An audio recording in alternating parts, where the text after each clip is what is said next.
This is Back to Back.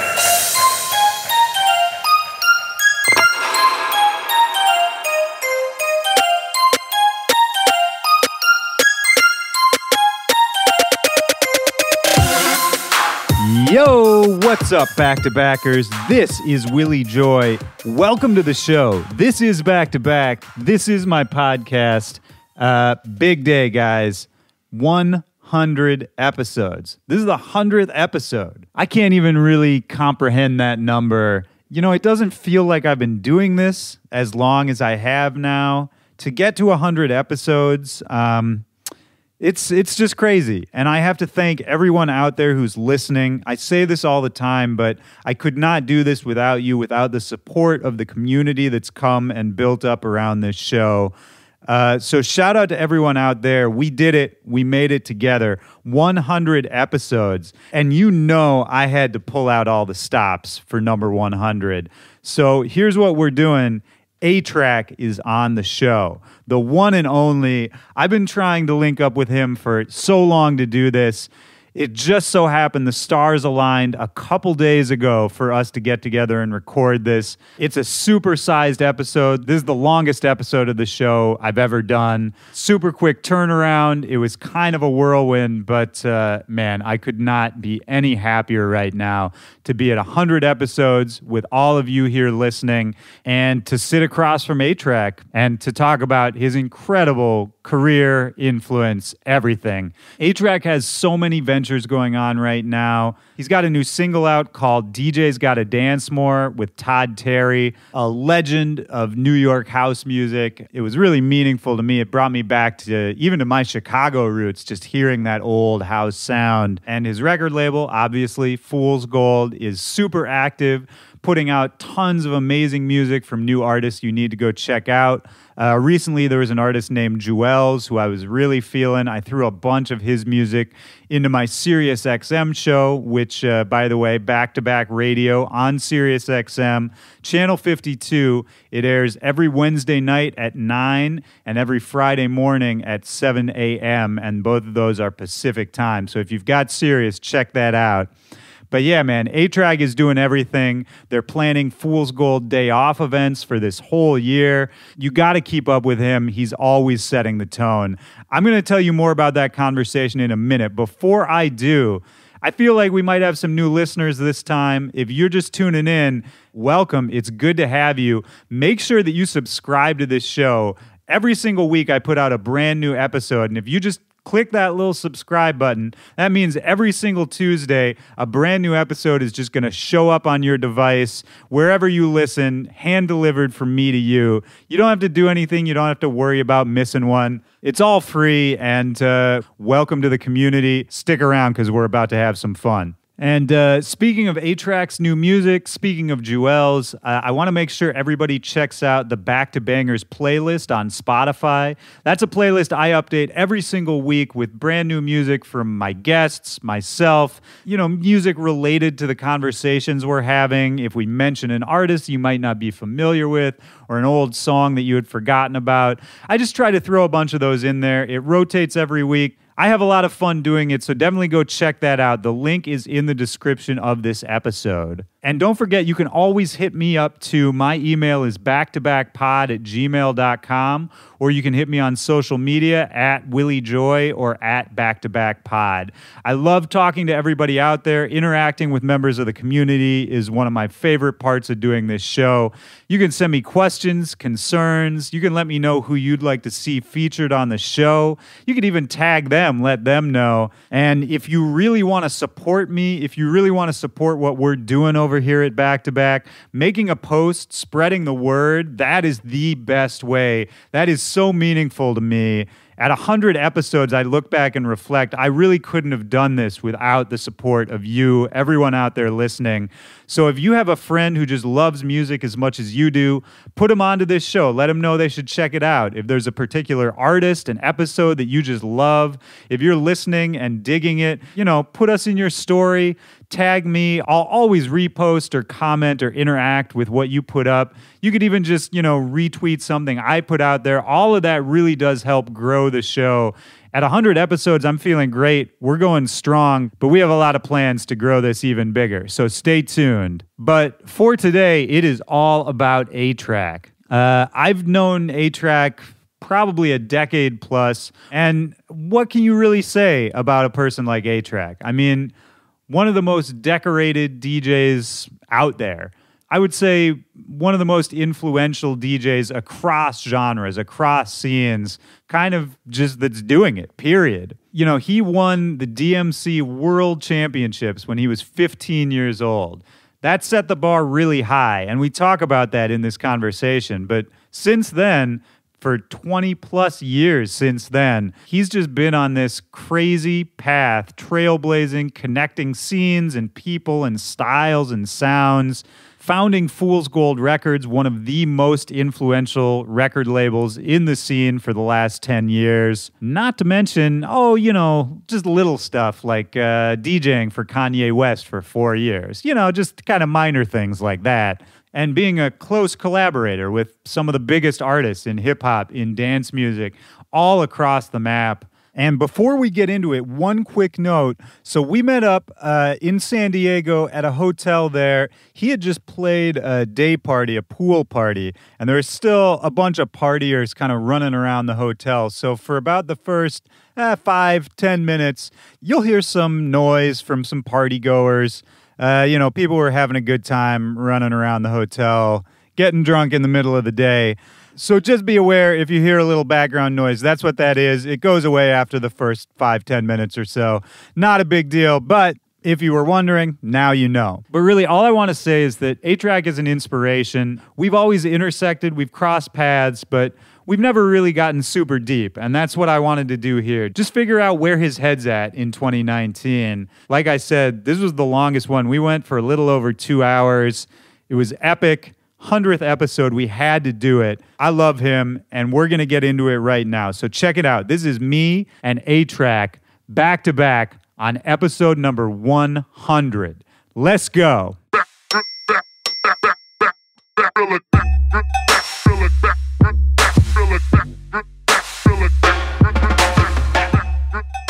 How are you, man? Happy birthday, first of all. Oh yeah, thanks. This has been the longest running birthday of my life. Yeah, just for various... Been celebrating for over 2 weeks. I don't usually do it like that. But that's got to be an issue, right? Is that you travel so much, and then the word gets out that it's your birthday, and then everybody in each city wants to... Yeah. Which is nice. It's fine. It's nice. Yeah, I appreciate it. And I've had years where I've done I like to do the sort of low-key dinner with friends thing for my birthday. That's kind of all I want. I never ask for presents or anything. Just having dinner with a nice group of friends is kind of all I want. And since I've been doing the LA and New York bi-coastal thing for a few years, that calls usually for at least 2 dinners. Right. And a lot of times there's some sort of Miami dinner because Miami Music Week is right around my birthday. So there's times where I'll have dinners in three cities, and I feel okay, this is a lot of birthday attention because I don't call that much attention to myself for that sort of thing. Well, I remember. But this year it's been there was just one full on. Yeah, because I did this show. My birthday is March 30th, and I did a show at Marquee on March 22nd, I think, and they told my agent, they're like, we're gonna call it the A-Trak birthday thing. I was like, okay, but this is gonna set off a whole thing. You don't know what you're doing. Yeah, and so that kicked off a whole snowball. Well, I remember there was one year where I was in New York and I met up with you and Nick and Karen and a few other people doing karaoke. Yes. I think Dave was there. And I only found out sort of as I got there that it was actually your birthday celebration. And then I felt really bad for crashing the party. No. But that was, I get what you're saying about keeping it low key because that was one of the most, I still remember that was super fun. Yeah. We used to do the karaoke outings a little more. That's the best, man. That's the best, and that's the kind of thing that it's fun when someone crashes that too. Well, good. I'm glad to hear that. Yeah. And you were just in Miami as well, right? Yeah. For Miami Music Week, and all that. all that. I go every year. How long have you been going? You think 10 plus years? Look, my first one was in '98. Oh, Jesus! My first WMC was '98. That was crazy. What was it like back then? I remember it quite well, actually. Even though, in hindsight, I realized that I didn't get the full WMC experience. And what's funny is, ever since I got close with Armand, it's been fun to reminisce about things like that in particular, because the 98 WMC is like notorious. That's when the Daft guys brought the white label of Stardust. Really? Yeah. So when Armand talks about 98 WMC, he's like, yo, they were handing out the white label, and the bass was crazy, and like they did this one set that, like, it's funny to hear Armand describe early Daft Punk stuff in general, because he was friends with them, but also, he remembers the side that's not romanticized, where they would do these DJ sets that were not conventional, where they dropped all kinds of stuff, and like, a lot of house heads didn't get it. So there's people that were sort of snobbing them, right? As much as they were like, critical darlings and had huge hits, people didn't understand their DJ sets, from what he tells me. So, but when I went to WMC in 98, it was fully the turntablist thing. And I didn't even know or witness any house stuff. In general, that's a pattern that's funny for me, because, my career kicked off in 97 when I won the DMC. And right early on, even though I was pretty strictly a hip hop DJ, as a turntablist, I ended up in a lot of places that, rubbed shoulders with different genres and house people and people from the electronic scene. And my focus was so narrow, it's a sort of side effect. I had like very sharp focus, I think, like unusually sharp as a kid, scratching. Clearly, what I mean? Yeah. Like winning the DMC after 2 years of, 2 years after starting DJing. The flip side of having sharp focus is that it's actually narrow and you don't see anything else, right? So whether it be certain raves that I played in those early years, where I didn't even realize that, there was these amazing house DJs or jungle DJs or whatever that were playing the same events. And, it's funny, Craze was saying the same thing. But at least Craze was aware. I was not aware. Well, he was telling me, though, he wasn't all the time. It was those raves, Yeah. And so WMC 98, that was the era when everyone was enamored with turntablism. It's such a trip to think back, because that changed so much. But in those years, it was like a sight to see. People wanted to see Hubert and the Scratch Pickles, Mixmaster Mike, legitimately coming across as aliens. Absolutely. What I mean? Those guys would joke around and say they were aliens, but they seemed like it was credible. Yes, They actually were like walking off of the UFO. You know what I mean? Yeah. And then you had the Executioners, who were just so tight and so good. And then the Beat Junkies from LA kind of like bridged the gap between the styles, where they were really good scratchers, but like anchored in hip hop the way the Executioners were too. And where did you fit into all of that? Back in the day, like how did your style fit in? My style was a sort of like hodgepodge of all those influences I just named, because being, a full step removed, being in Montreal and just observing those regional styles in equal sort of intakes, I ended up with this relatively like well-rounded style as far as turntablism goes, for that era. At a time when there clearly was a New York style, a San Francisco style, an LA style, and then there was a few, oddballs like DJ Swamp or people like that were like complete aliens too. Yeah. I would just like watch all their videos from my parents' basement in Montreal and be like, all right, I'm going to take a piece of this, a piece of that. And I was kind of doing, I was covering a lot of grounds, which helped in battles, because it was hard for someone to have an edge up on me. Right. So I was really trying to like tick every box. So anyways, WMC, Herb Magazine flew a bunch of us out for this show at, I think it was Cameo or one of those legendary Miami venues. And it was like, March 98. The funny thing is, Craze was the local Miami DJ who was on the bill, but I barely knew him then. Oh, that's funny. And he was kind of standoffish to all the out of town turntablist stars, which like now I look back and I respect that because we all know Craze as this like, like boisterous battle DJ. Yeah, you'd almost expect it from him. Yeah, but this, if you think of the chronology, I won the DMC World Championships in the summer of 97. March 98, Miami WMC, Herb Magazine flies out myself, the Executioners, a bunch of the Beat Junkies to play at this Miami turntablist extravaganza of sorts. And they book Craze as the local rising star.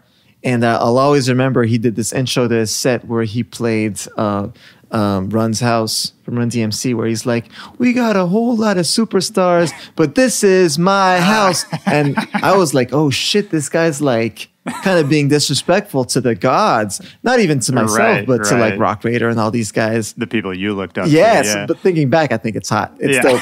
But if you think about the timeline, later that year, he ended up winning the DMC. He beat me at the DMC. So later that year, he won the USA DMC championships, and he and I, along with 30-something DJs from other countries, all went to Paris for the DMC battle. And he and I ended up forging this friendship out there. And we went into this battle on some like, all right, either you or me has to take it because fuck everybody else. Right. He kicked my ass. He beat me. But that was my first WMC. And you were how old? 16. Yeah, God, 16. And it's such a trip to think back because, again, like, I was just a hardcore hip hop head. Dave came down with me because I was, I needed a chaperone. I was too young to travel by myself. Your brother from Chromeo, exactly. For the listeners. Yeah, to the listeners, my brother Dave from Chromeo, who at the time was just lanky Dave, who was making hip hop beats. My older brother from Montreal, and he and I built all this shit that we've done since. Like we built all this together, even though people know us as separate entities. Even all the way back then, we had our hands in each other's work. When he was making beats in my parents' basement, I was just there sort of giving feedback and listening and taking in the knowledge. And when I was coming up with battle routines, he was giving me a ton of feedback, even more so back then, even though he wasn't really DJing then, but just him being a budding producer and a man of taste. A man of taste, absolutely. And guitar player, just musician. He was giving me musical feedback, so I might nerd out and go crazy with some really complicated scratches. And when I would go too far, he would just tell me like, you know what, on some music shit, this sounds kind of messy. And so it really helped me sort of balance out my battle routines in the sense that they had to appeal to, Dave's ears, him being like guitar player turns hip hop producer. Right. And so we were just on some hip hop shit and we were nerding out because we got to our hotel and Tony Touch was sitting by the pool, and Tony Touch had a mullet back then. I have to say, yeah, he had. Well, he's Puerto Rican. He had the curls. Still, though, it's not a yacht rock mullet, but it was definitely like there was a party in the back. I don't know how much it was business in the front, but there was a party in the back. Right. It's just a party on both sides. Yeah. So he was hanging out by the pool, and I was like, yo, you're Tony Touch, and that would have blown my mind. Like legendary mixtapes. Yeah, not only that, but like there was one day where so we're staying at this hotel in South Beach. The Executioners were at the same hotel, so I'm like hanging out with those guys, Rock Raider, rest in peace, Mr. Sinister, all these guys. The funny thing is, I don't know if it was their first time in Miami. It might have been, because to them, their lens of South Beach, their view of South Beach was Scarface. So Rock Raiders like walking up and down Collins Avenue, just imitating Tony Montana. Of course. Just on some like, you cockroach, because that's all they know of South Beach, Some things never change, man. Yeah, Scarface is eternal for hip-hop metaphors. Yeah, exactly. So to them, like, they're seeing these, South Beach is so recognizable, the Art Deco architecture and stuff. So they're just bugging out, just being like, yo, this is fucking Scarface. And I forget which hotel we're at, but one day Dave stepped out. I don't know what he was doing. All I remember is I'm in the room. He comes back up and he's like, yo, you have to go to the lobby. Big Pun is on the couch.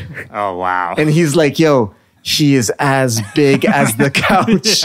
He's like, just run right now. Go to the lobby. Just take a look and come back up. You have to see this. And that's what I did. I ran down. Wow. And looked. So my experience of WMC 98 was not Stardust. It was that. It was spotting Big Pun, spotting Tony Montana, just doing this show, which was like well attended. Like people, even though WMC was fully a house thing, that year or in that span of 2 or 3 years, turntablism was drawing eyeballs to the point where I met Daft Punk properly when they did the Alive tour in 2006. And by that point, I was friends with Busy P, and he was still managing them because he stopped managing them a few years after. So I went to the New York show in Coney Island, and Busy P was like, "Oh, come meet the guys." So I'm talking to the guys, and it was such a mindfuck because Tomas, like, I'm like, "Yo, I've been following you guys for so long. It's good to finally meet you." And Tomas, like, we went to see your show in Miami in 1998. Oh, wow. And I was like, what? Like, you're shitting me, And it's such a trip. Like, that's crazy. When I got into house music and electronic music and electro and whatever you call it in the mid 2000s, there's a bunch of the European cats who I just assumed were from a different world. You know what I mean? And I thought, interestingly, my brother had met Mehdi years prior because Mehdi was making hip hop beats in the early 2000s. Okay. So through like our friends at Fat Beats Distribution in New York, Dave met Mehdi way early when Mehdi was just this young sort of hip hop production star in Paris. He was making beats for MC Solar and people like that. And our boy Amir at Fat Beats was like, "Dave, you got to meet this guy Mehdi. You guys would get along." So they met really early on, and then Dave even did a feature for Mehdi before I met him. So Dave used to tell me like, "Yo, you got to meet this guy in France, DJ Mehdi." He's like, he's kind of you guys are cut from the same cloth. Like, you guys all get along on some like b-boy mentality, getting into house and electro.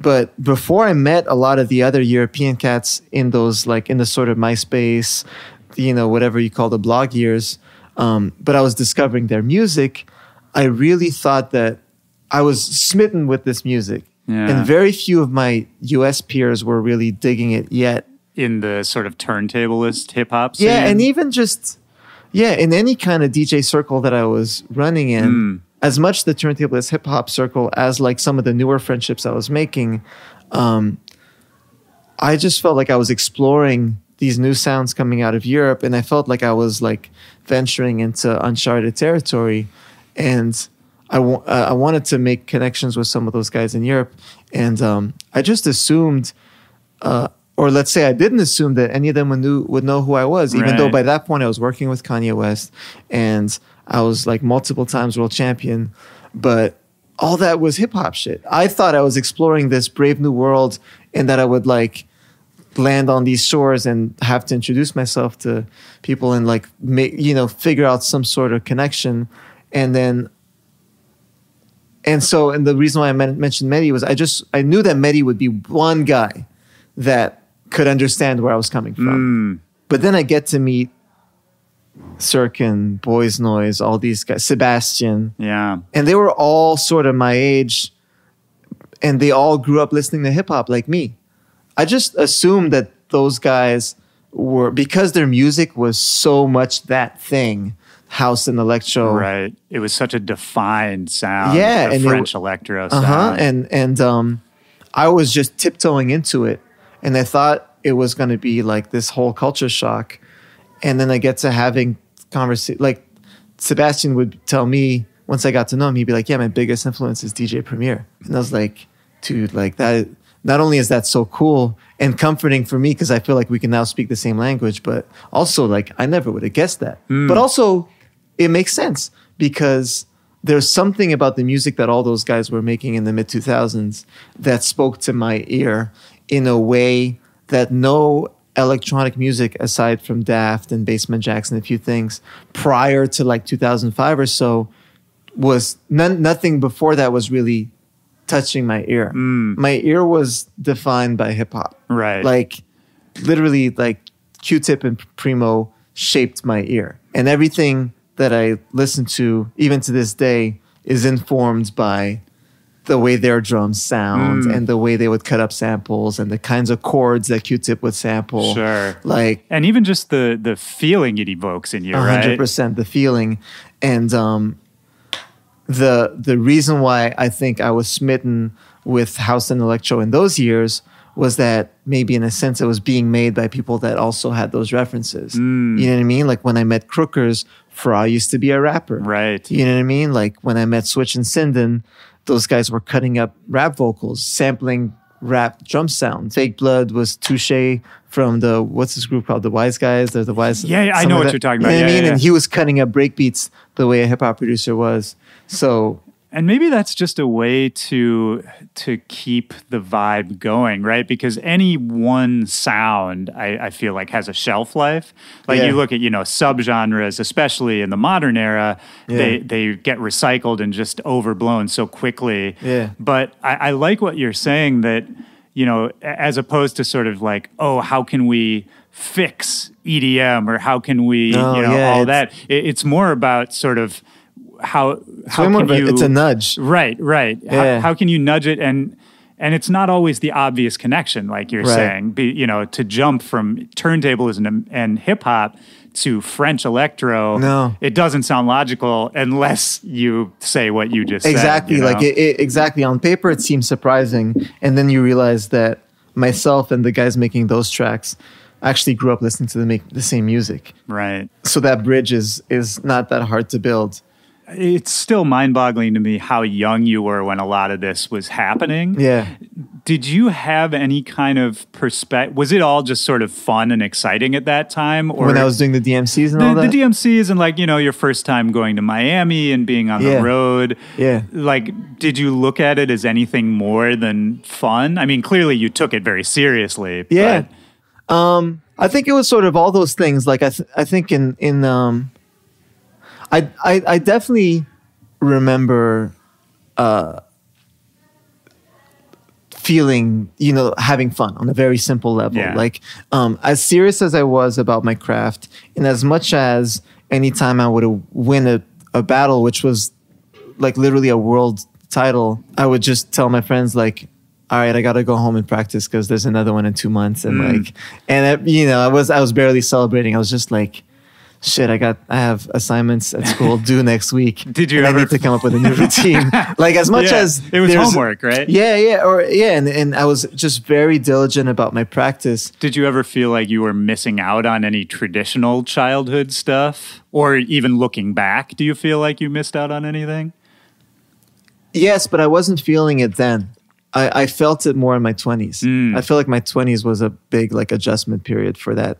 When I was in my teens, 15, 16, 17, doing these battles, I was giddy like a kid. Of course. And I'm glad I was, because like there were also people hating on me. There was like, curmudgeon DJs who were trying to make their mark in the battle scene for years. And I came out of nowhere, and swept a bunch of shit. And I would hear what they were saying. And I wasn't in a bubble. I knew that people were saying like, oh, he only won because he looked young and this and that.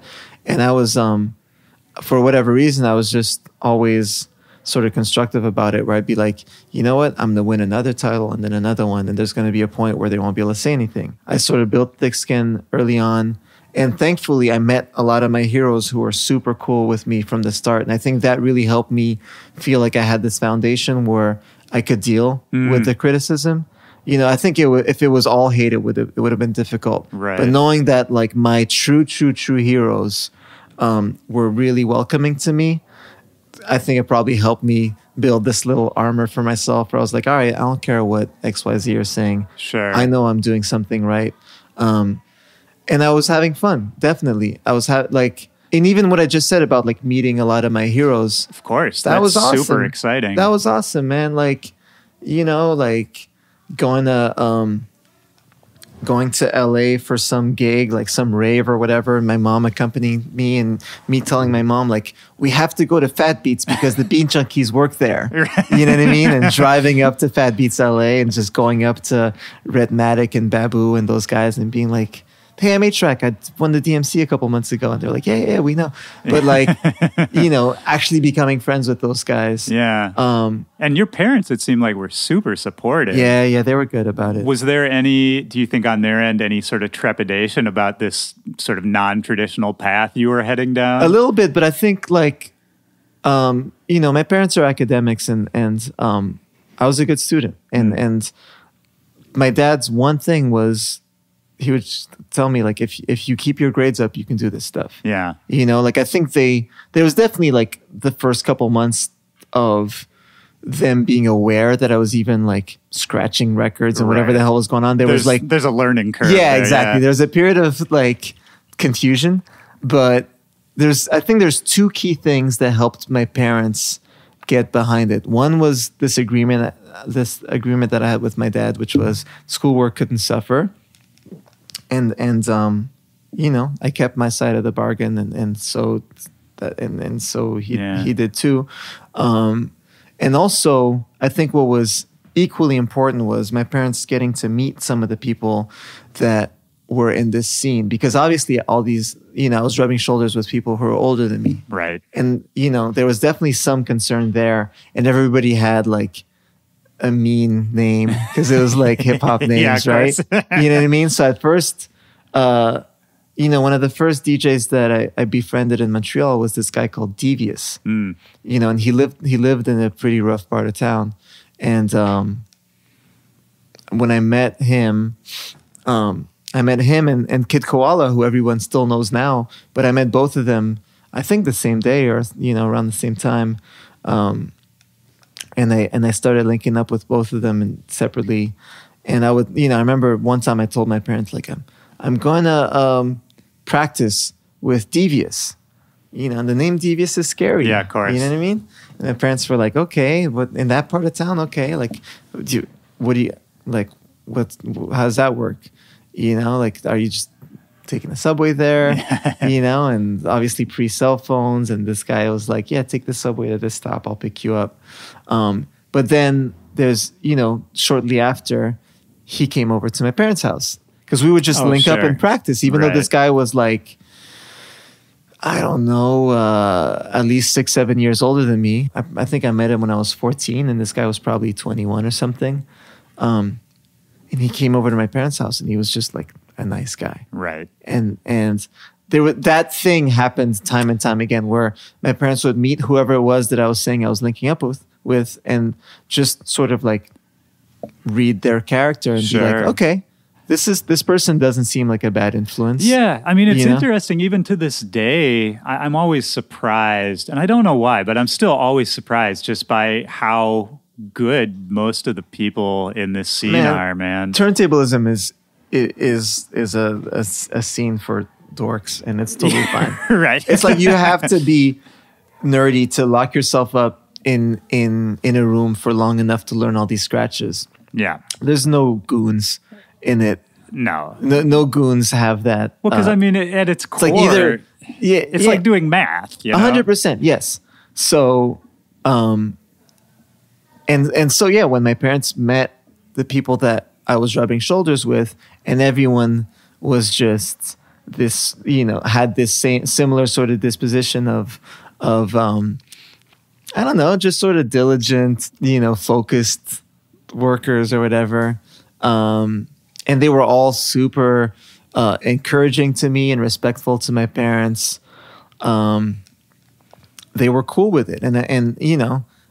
I mean, it's impressive to me. Both you and Dave it seems like you're able to kind of do it all. I mean, you guys are academics in a lot of senses, and you're also extremely accomplished in your respective music fields. And I mean, you both clearly work your asses off to achieve that, but I feel like that's not the traditional story. Like a lot of people I talk to, you know, music was sort of an escape from a school system that didn't really work for them. Yeah. Or for me, it was, for both of us, it was different. And it's funny, I'm just thinking back still at like some of these older DJs that I was befriending. Like there's definitely times where, as far as them being like stand-up characters and whether they were good influences, like, you know, I wasn't drinking yet. I Yeah. definitely wasn't smoking weed or anything. And it would be like with a group of older scratch DJs, and then they would like step out somewhere and like smoke a joint or something, Right. and then come back and their eyes would be red, but they would like not do that shit in front of me. Oh, that's really and, nice. And yeah. And even as like my mom went to raves with me in those years because half my bookings were raves. I was either playing hip hop events or raves. Ravers loved and rave promoters loved turntablism. Oh yeah, I mean, I would go to some of those raves when I was a kid. When they were for scratch sure. DJs, yeah. And the thing, like some of the whoever we were around, they would ask my mom, like, because we're surrounded by like people with pacifiers and all the fat pants and all that stuff, and they would ask my mom, like, is this weird to you? And my mom was like, I lived through the 70s, like this is fine. You know what I mean? And I've thought about that so many times since, and it's like that's really all it is, like my uncle went to Woodstock, like that side wasn't scary to my parents. Right. I think I wasn't doing any of that shit then, and I think they trusted me for that. I think they just saw that I really found a passion and something that I was good at and something that I was getting a lot of respect for early on. And yeah, I mean, it was the same for me with my parents. You just made me think about that, like, because I think it was so obvious that I was a nerd and I was harmless. Like they weren't worried about me. And I think it must have been extremely obvious that this was just the only thing I cared about for whatever reason. Yeah. And so even though they didn't necessarily understand it, and and I was dressing up like a weird raver. I had the big pants, I had the candy, all of that kind of stuff when I was 16, 17. And, it must have been bizarre for them, but I was harmless. I was having fun, and it's. I'm sure Annie or hopefully most parents can identify when their kid finds a passion. Like it's rare. Yeah. That's one of the things I'm most thankful of in life, more so than any specific achievement or any specific title. It's just the fact that I found my passion early on, and I've been fortunate to not fall out of love with it over all this time, and like and you've been able to sort of keep it going, but keep it interesting for yourself and for the people who follow what you do, right? Oh, totally. Like I think when in those teenage years, I definitely wasn't thinking about running a business. I mean, Dave and I started our first independent label early on, but for the most part, like legitimately the first couple of years, all I cared about was scratching. Right. I didn't even want to play a DJ set. I didn't want to play someone else's records. All I cared about was scratching, coming up with new tricks, better tricks, getting my shit tighter, making a better routine, and getting the respect of my peers. And if you look at the sort of what's on my plate now, what I do now, there's way more of like a sort of entrepreneurial, like multi-hyphenate side to what I do. And I think a big part of that, maybe selfishly, is like it keeps my life interesting. Yeah. Like I don't think definitely. You couldn't still just be scratching. Exactly. I definitely couldn't only just be the scratch guy 20 plus years later. But I like to give myself new challenges and, add more stuff to the portfolio, because everything I add is a new challenge. It's a new thing that I have to figure out. And I like to sort of crack the code. And it keeps you sort of in touch with the culture, right? That's the fortunate side effect to that too. 100%. Well, it's funny. Doing Fool's Gold, in one sense, keeps my days interesting, where I'm not just repetitively doing DJ practice and studio stuff every day. It, like I was just saying, it adds new challenges. But at the same time, fortunately, it also, there's so much that rubs off on me. Yeah. It keeps me in contact with new talent, new music.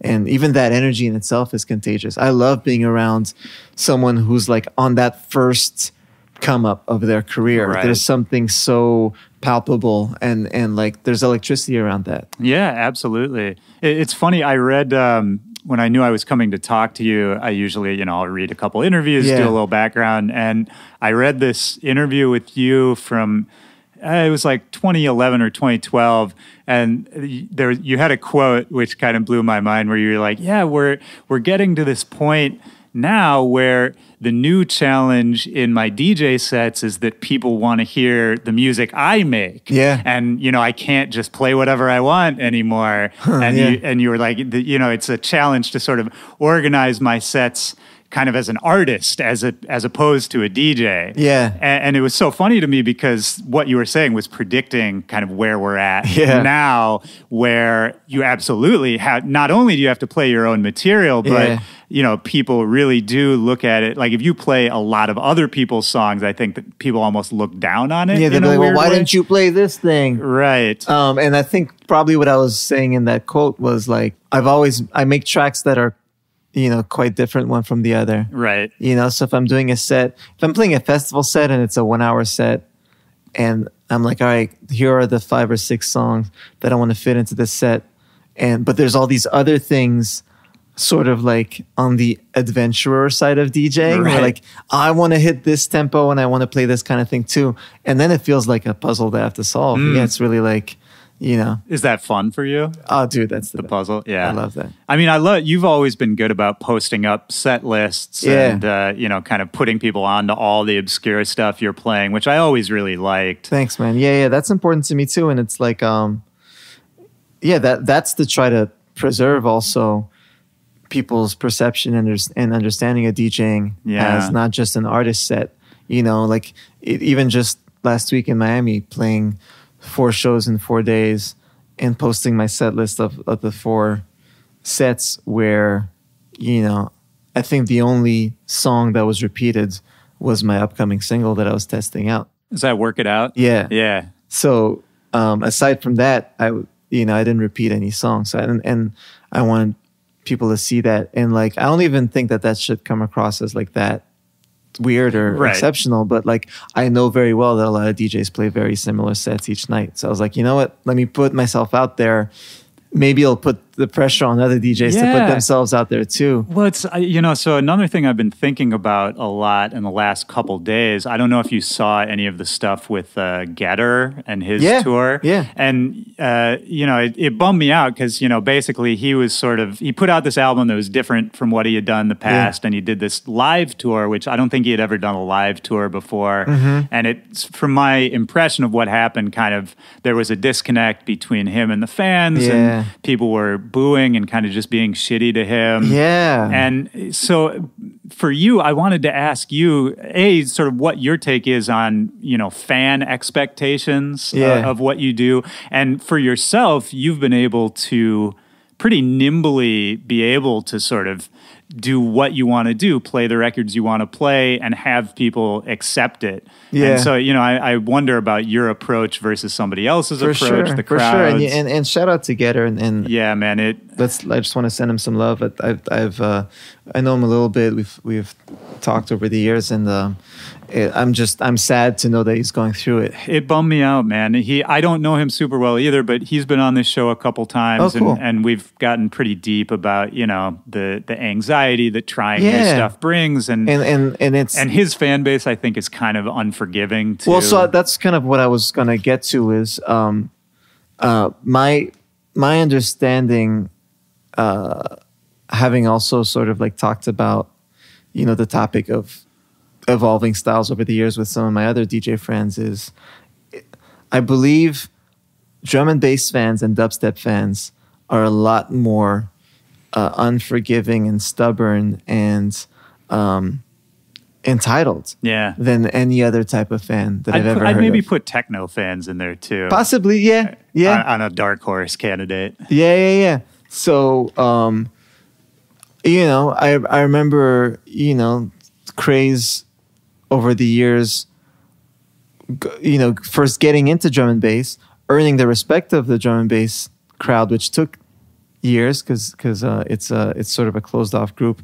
And then once he had those fans, when he would play sets that weren't drum and bass, he would have to deal with like the angry fan, like giving him the finger for like a whole hour during a set, that sort of thing. To DJ Craze, like literally to like someone that's on, DJs, to a king.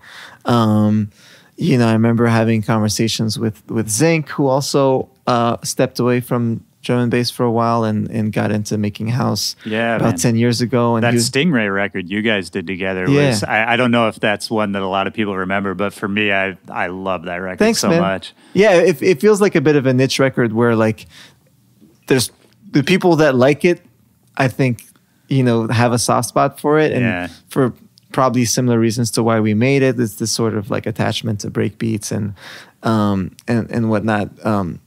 It's definitely not one of the 10 better known songs that I've made or whatever, but like I'm proud of it and whatnot. But yeah, I remember around that time when I would go hang out with Zinc in London and make that record with him. Was he just kind of over it? He was super graceful and cool about it, but I would ask him like, hey, when you switched the house, did you have to deal with frustrated, entitled fans? And he's like, oh yeah, the drum and bass fans are the worst. And from what I'm hearing about what Ghetto's been going through and, rhythm fans and whatnot, like that sounds pretty painful too. I know I'm friends with OK. Yeah. And,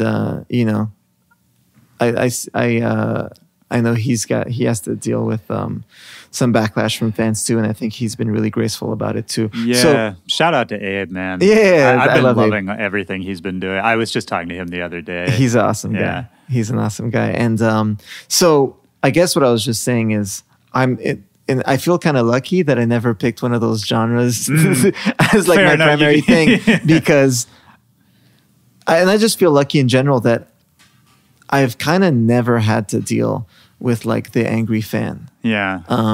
Or if there is like a curmudgeon at a show, it's a weird exception. Did you ever feel a pressure, when you started having like hits, like take like your Heads Will Roll remix or something like that, where, I think that kind of broke you to a whole new audience on a new level.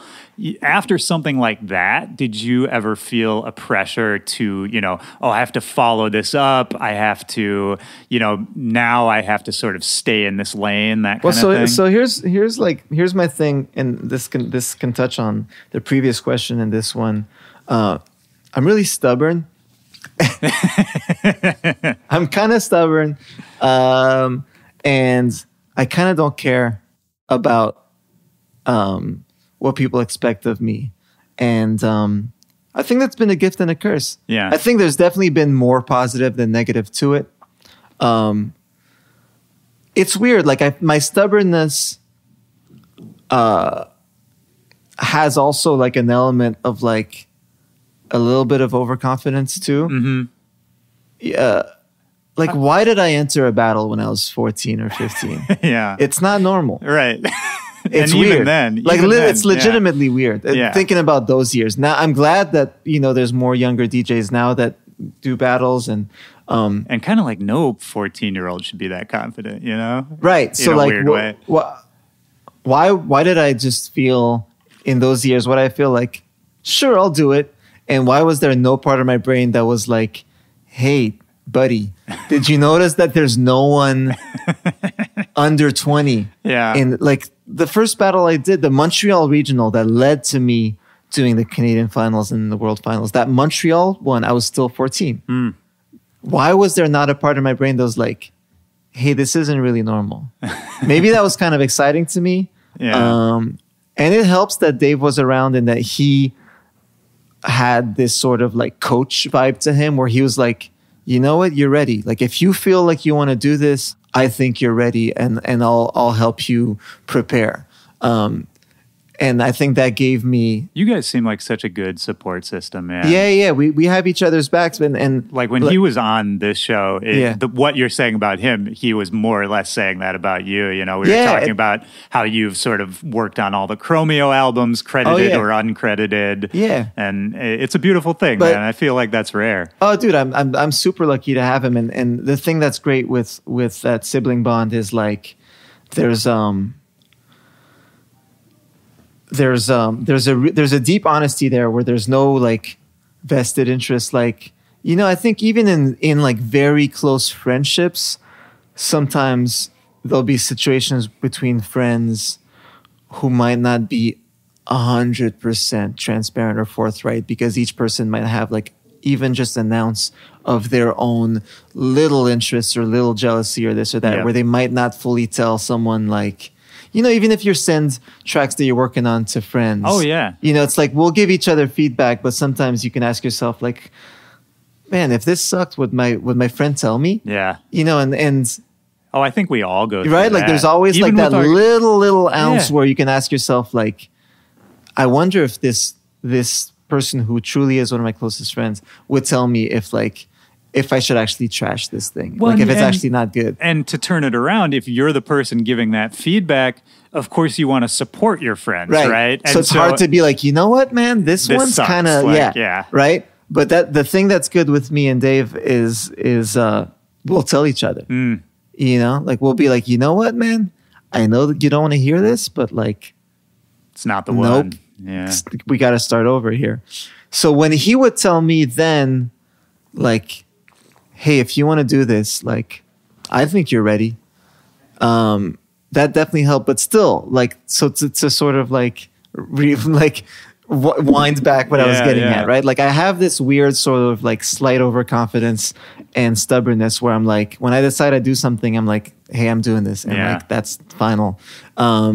And so that probably applies to when I first started, you know, inserting electronic tracks in my sets when I had this like hardcore underground hip hop fan base. Yeah. And I was just sort of like, hey, I really like this shit and I think I can do something exciting with it. And so, you know, as I explored different genres over the years, I don't know, man. Like on one hand, I'm lucky that I was never a dubstep or drum and bass guy, like I was saying earlier, because like I think in those specific cases, I might have taken a tougher beating. Right. So barring that, do you think I just don't really care if there's like a handful of people.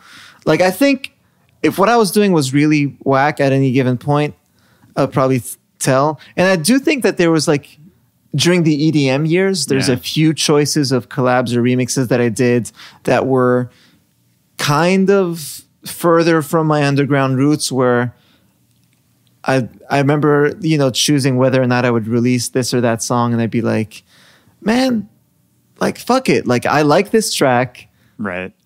If none of this is that deep, I'm having fun with this shit. I don't want to be stuck in the past.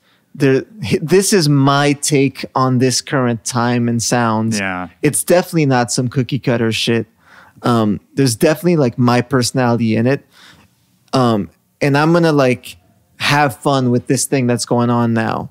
And I know that there's a couple of my peers or what have you who, you know, could pull the sort of snob card on me and be like, oh, I can't believe you put out a record on Spinnin' or did a collab with this person or that person. And I'd be like, yo, I still like that track. Right. You know what I mean? Yeah. And like with DJs, we're lucky that we're able to put out a whole bunch of different songs. You know, I'm not like you're not an album act where exactly. I'm not Radiohead. Like, right.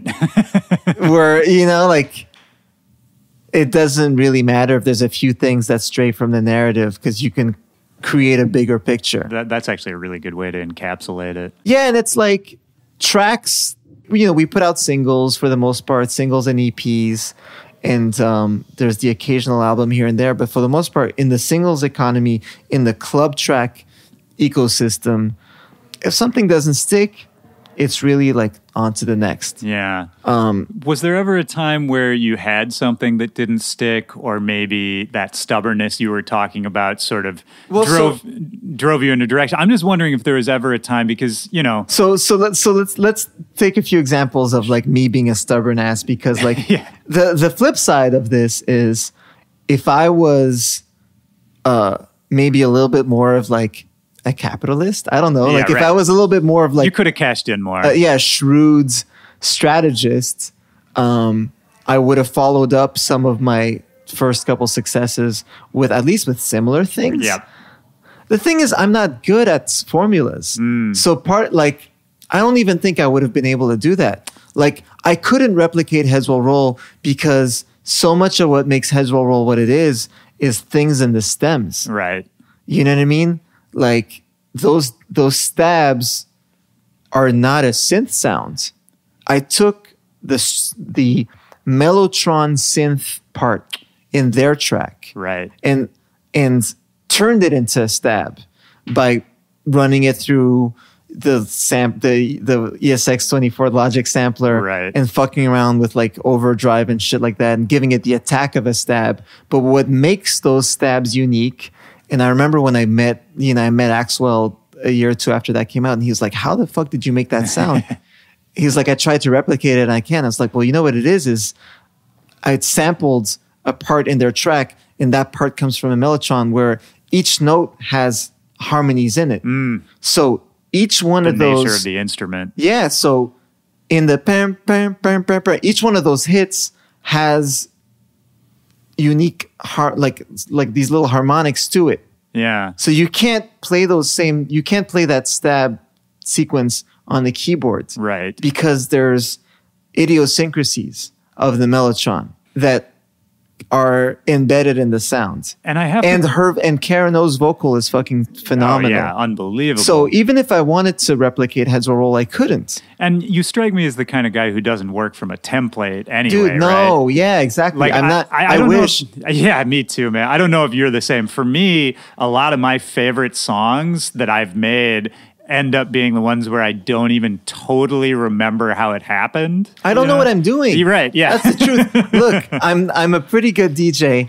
As a producer, I'm tiptoeing in the dark, and I still am. And like I like to keep myself in that environment, and I like to have some expertise in what I do. Of course. And like I enjoy doing mix downs and like learning how that works, and like I really enjoy programming and like the very intricate subtleties of groove, because I'm a child of Q-Tip and J Dilla and shit like that, and I apply that to house music. Yeah. Right? So I can get deep on swing and programming, but as far as like making music, I'm a total outsider. Right. That's why Armand and I bonded in the first place. He's always been that guy in house music too. I like to be an outsider. So I followed up Heads Will Roll with a remix from Tiga that literally no one remembers. Right. And that was not pop at all.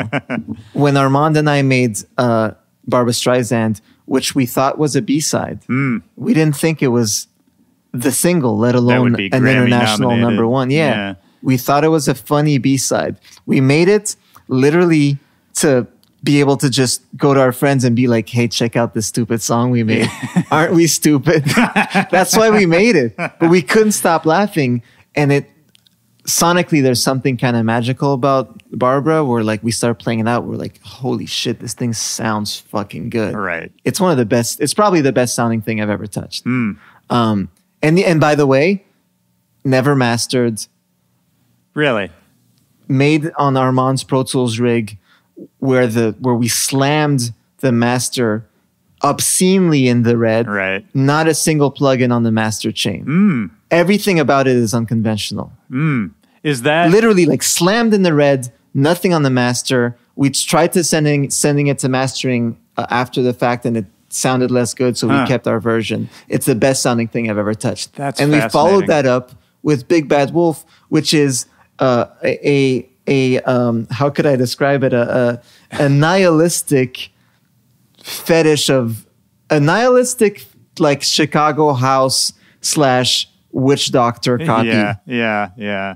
So it was so weird great. because we made Barbra Streisand and it got us all these international fans, right? Right. Like literally, like when you start having like the Eastern European and South American fans, that's when you know you have a hit.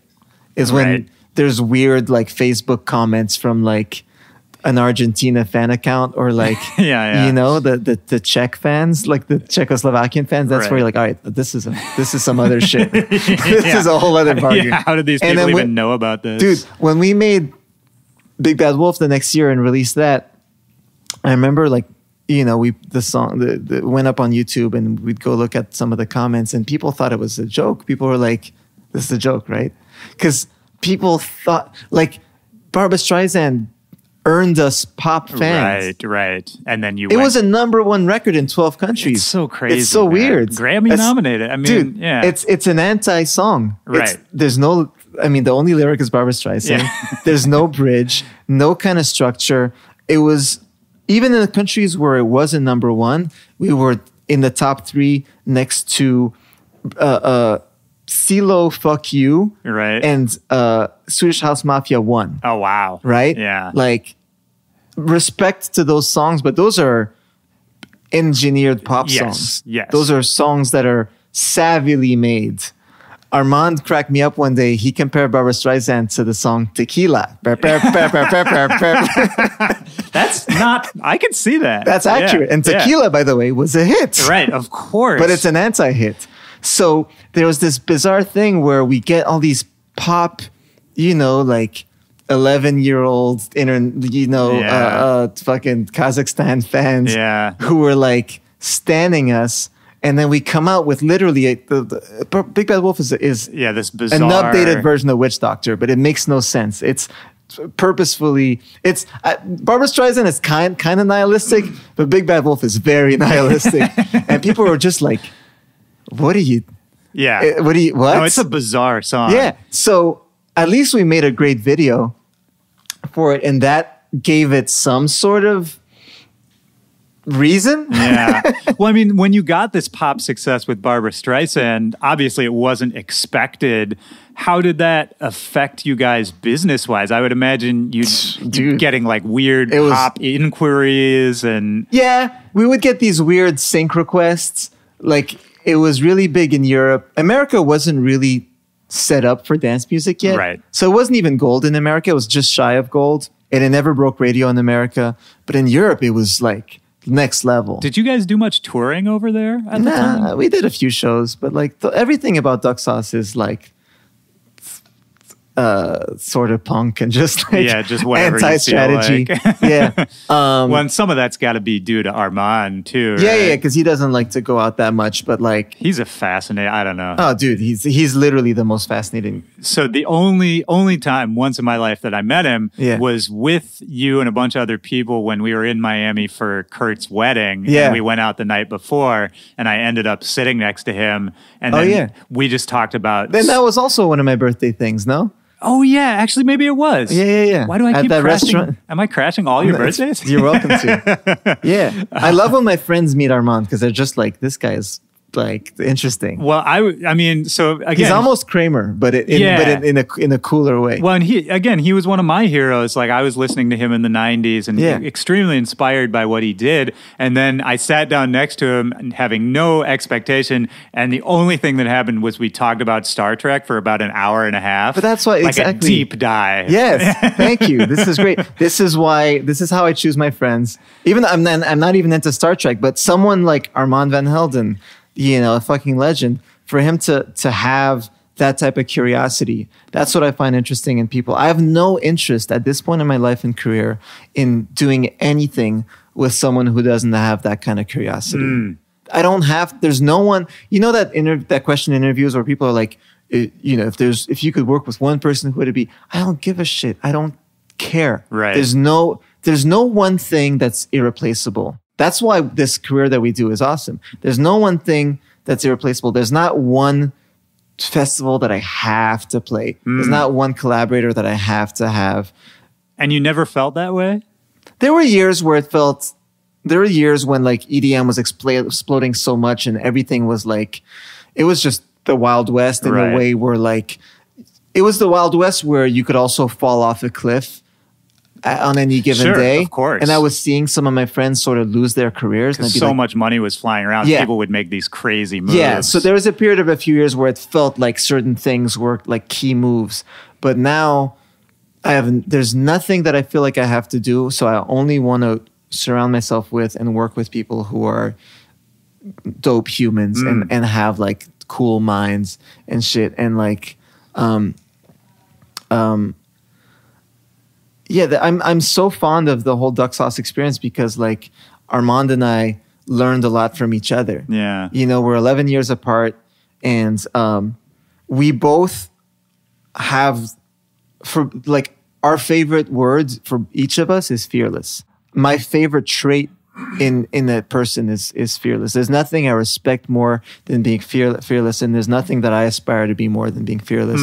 And Armand has that same thing, like deep down, that's the dopest shit. Yeah. To both he and I. And so we get into all these funny tangents and we get into all these adventures and we make weird videos and we make songs that make no sense and we fuck with people's heads and we have a name that makes no sense.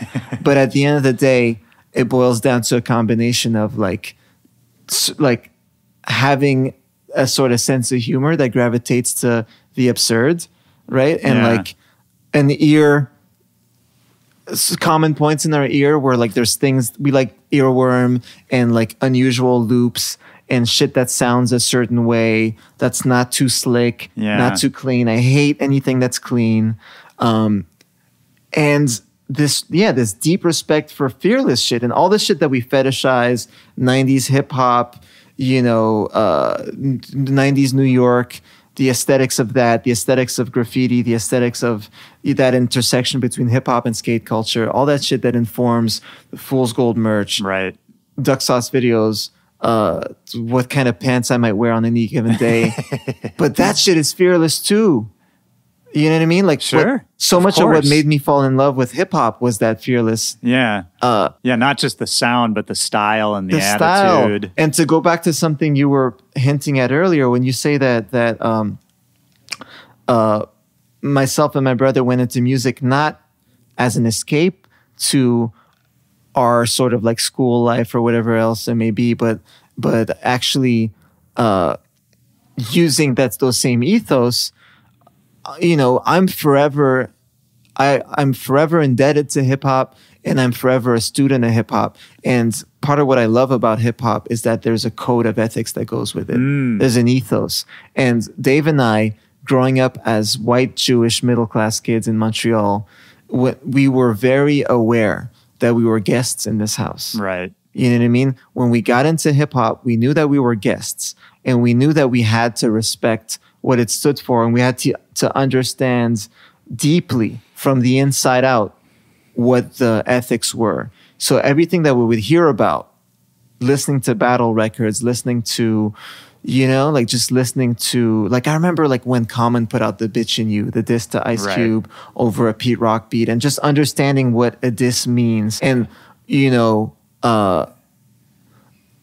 and then it's sort of like a formal chat, like even that has rules. Right? Yeah, exactly. The rules to beef, the rules to like, and the way that beef in hip hop is this thing where the art form is more important than everything else. And it all plays out on wax and you have to out clever your opponent.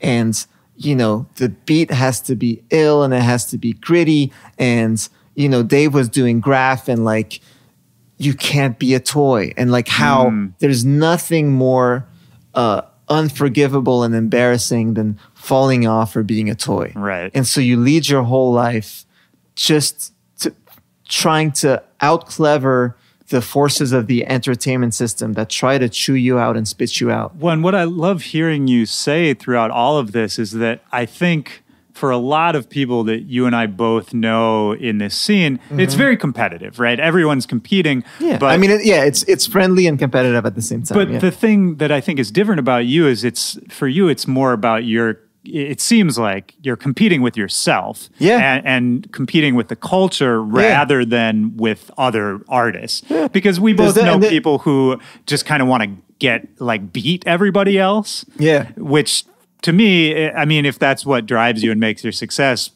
go for it. But I never can relate to that as much. Right. So I am competitive, but you're absolutely right in saying that I'm competitive more so with myself or with this sort of general idea of like just wanting to be doper. Yeah. Period. But without focusing on any kind of specific comparison. It's not about doper than individual A, B, or C. Everything I do, I just want to make some shit that my peers and my OGs can look at and be like, that you killed it, that's on point. And like whatever sort of like friendly competition I might have with a handful of people, it's fun to do shit that makes them quiver a little bit. Sure. But when I'm working on everybody forward. Yeah, exactly. Absolutely. It's a catalyst. But honestly, when I'm working on shit, I'm not really thinking about them. Actually, remove the word really. I'm not thinking about them. I'm just trying to outdo myself.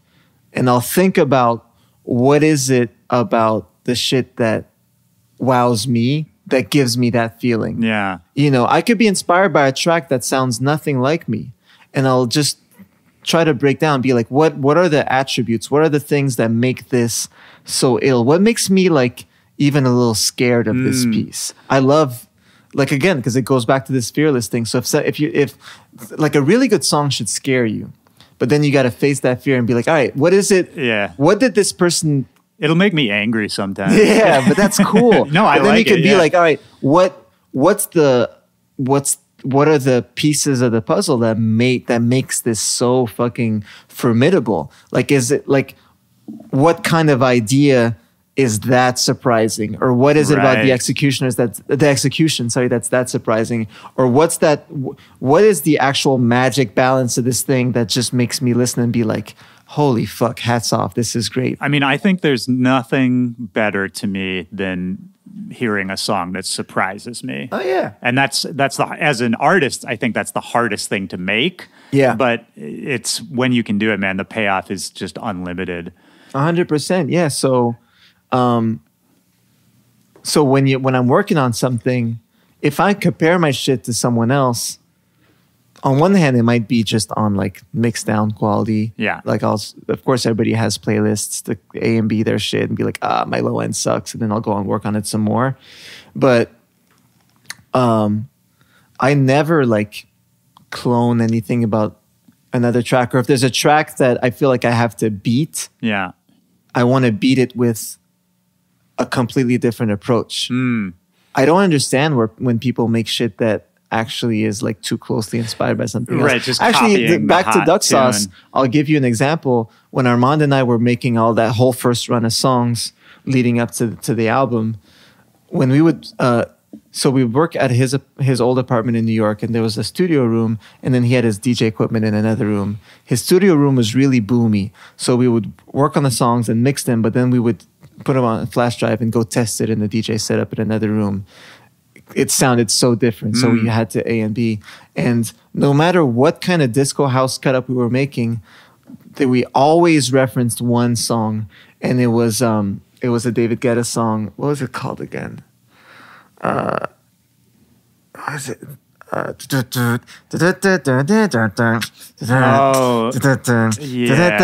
forget what it's called. Yeah. And it's like there's no organic element in that song. Right. There's no sample. It's way tougher to get something to punch when you're working with a significant sample like Duck Sauce and compare it to something synthetic like the Guetta track. But that was the track we had to beat. And I love thinking back at that because Duck Sauce sonically, ethically, in every way is so different from David Guetta. Right. I love Guetta. Like it's not, Of course. but like it's so different, but that was our only target. We would never compare our shit to other disco house. We didn't even consider ourselves disco house. People Right. would call us disco house because anyway. I love that you said it was punk earlier. Now, the more I think about it, it really, sonically even, yeah. 100%. That was always our conversations with Armand. We would sample 80s British sort of new wave records, and like every strategic decision was on like a fuck you to whatever the expectations were. Yeah. And that whole campaign where we would put duck bills on famous portraits and famous faces and whatnot, like all of that was like super DIY and like tongue-in-cheek. And yeah, we would just compare our mixes to David Guetta track. So I like the idea of like, if I'm going to compare myself to something or someone, it's going to be something or someone that's like In a different lane. yeah, really different from me, and be like, okay, that person took that road, I took this road. The end result has to be as effective, powerful. Even though I'm fully aware that it's an uphill climb to make, a sample-based track punch the same way as something that's using like vengeance kicks and saw wave synths. It's practically impossible. So that like that's where we're going to set the bar. Man, well, and on that spirit of, outdoing yourself and kind of taking from different things and really just pushing it forward, I want to throw a couple different points in time at you. And just tell me what was going through your head at the time and kind of what you remember about it. Sure. So for me, I remember, I think you were DJing for Kanye West already. Yep. And you put out sort of this home movie DVD. Yeah. Sunglasses is a must. Sunglasses is a must, which later you did the tour, Sunglasses is a must, which was the first time I saw you live. Cool. I was living in Boston at the time, and sick. you and the Rub came through. And I have crazy memories of that night because I was with my friends, and there's a whole bunch of, one of my friends got really drunk that night. And I just have this concrete image of what that night was like. Yeah. But I still remember I would watch that DVD you made, which was inspiring and bizarre and very funny. I still remember. Well, first of all, talk about just what life was like for you at that time, and then what sort of that, like in those years, in those years, and then the sunglasses is a must concept, like what that was, because I feel like that was when you were sort of transitioning over to. Totally. I've always been very aware, like my career has chapters. Yeah. And like I'm a big believer in holding the reins and like controlling the story that you're building as a long-term artist.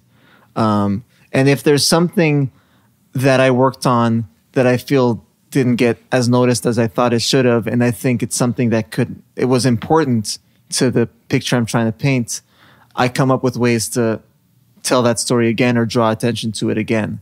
Like everything has intention, and you can never control what actually resonates or not, but you can always come up with other clever ways to call people's attention to it again. So Sunglasses is a Must was a deliberate move to tell the story of the first 10 years of my career, because I was getting to a point where I was realizing that I was gaining new fans, and pretty much everyone that I was talking to that was like getting familiar with what I was doing knew one or two things that I had done, but didn't know about a bunch of other things. Right. And so there was this idea of like, I should just tell my own story. And I had all these new fans from Kanye stuff. And I was also getting into a little bit of like making a couple edits and what have you, and making some new music. Actually, I remember when I was making Sunglasses, I wasn't even making club edits yet. I was making like working on an album that I shelved, that was like DJ Shadow inspired. Like, and you were still DJing for Kanye on and off there too, right? 100%. I still, Sunglasses came out in exactly in the middle of my 4-year stint with Kanye. So the idea with that was, on one hand, working with Kanye is like the chances of getting overshadowed are huge. You're right. I used to compare it to standing next to the sun. Sure, of course. And I was one of the most decorated battle DJs ever. Broke a lot of records with my battles. And I didn't want to go from being 5-time world champion, record-breaking DJ A-Trak, who's now doing some new things that are interesting too, to Kanye's DJ. Right. So those years, that was the first time I started putting out my own mixes. I never used to put out mix CDs before, but it was like, all right, I need to like make a few things that concretely tell people what I'm doing a little bit more than before. I can't, like, put it to you another way. Prior to that, from the start of my battles up until right before I met Kanye, I existed in a closed scene. So everyone in that scene, we all knew each other. Right. We all knew each other's story, but it was a small world. Yeah, you all went to the same high school, basically. Essentially. I knew that world was starting to lose oxygen. So I was keen to find some sort of next move. But once I found that next play, being the Kanye gig, I also realized that I was stepping into new territory, and that there was people that would get to know me for one thing or another thing.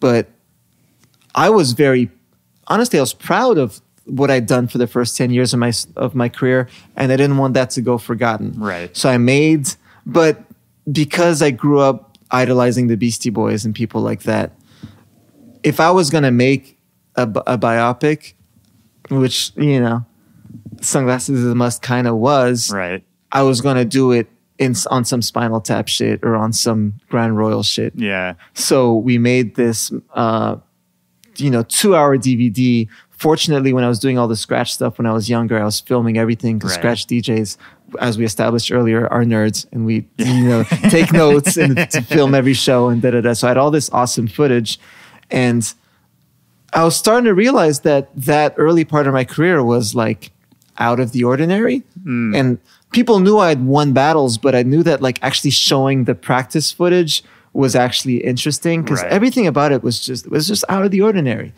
And it was a way for me to tell that story from the Montreal basement to the last 10 minutes of those 2 hours are the new Kanye gig. Right. It was still fresh in right.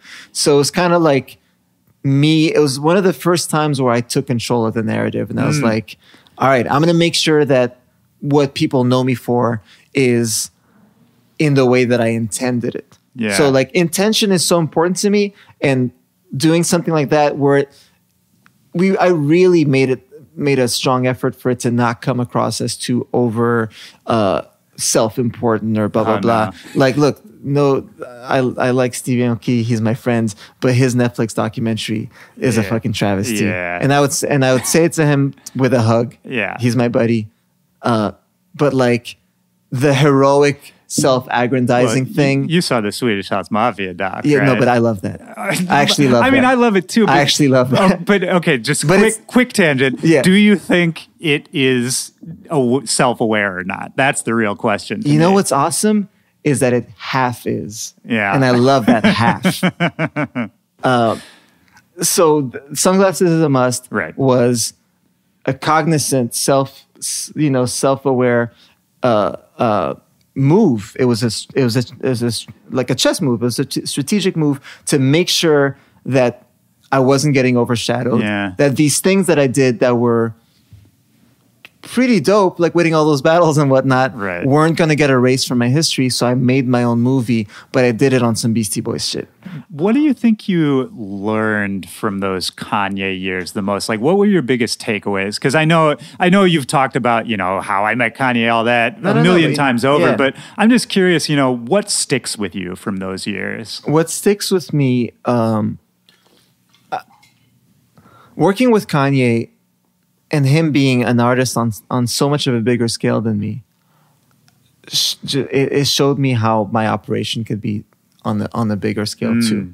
So to give you a very specific example, I never had a tour manager before a Kanye tour, and I'm very organized, and I can do pretty much everything myself. Sure. So I didn't understand why I needed someone to tell me what time that one interview was and to check into the hotel for me and give me the room key, as opposed to me waiting for 15 minutes. Right. I could do it. So I was just like, why would I do it? And then I go on the Kanye tour and there's someone that does that. And my mind has the luxury of time to focus on the things that I really should be focusing on. Right. So there's all types of challenges that come with doing the Kanye gig, because he would throw all these curveballs at me. But because there was staff and infrastructure, at least I was able to think about that stuff and come up with solutions. And I was like, I realized what was going on. I was like, oh my God, this is dope. Like, that's why this is the advantage of having structure, is that there's all these things that I've been stubbornly doing myself, but it's eating into my mental space. Right. Right. And so, just your time, right? I mean, I think Kanye has even famously said that sort of time is the most valuable resource. Yes. And then working with him and seeing just how much thought and care and vision he put into everything, that made me think about my work differently too. Because again, prior to that, I was working in a self-contained scene. So I never had to think that much about how something was going to be presented or understood.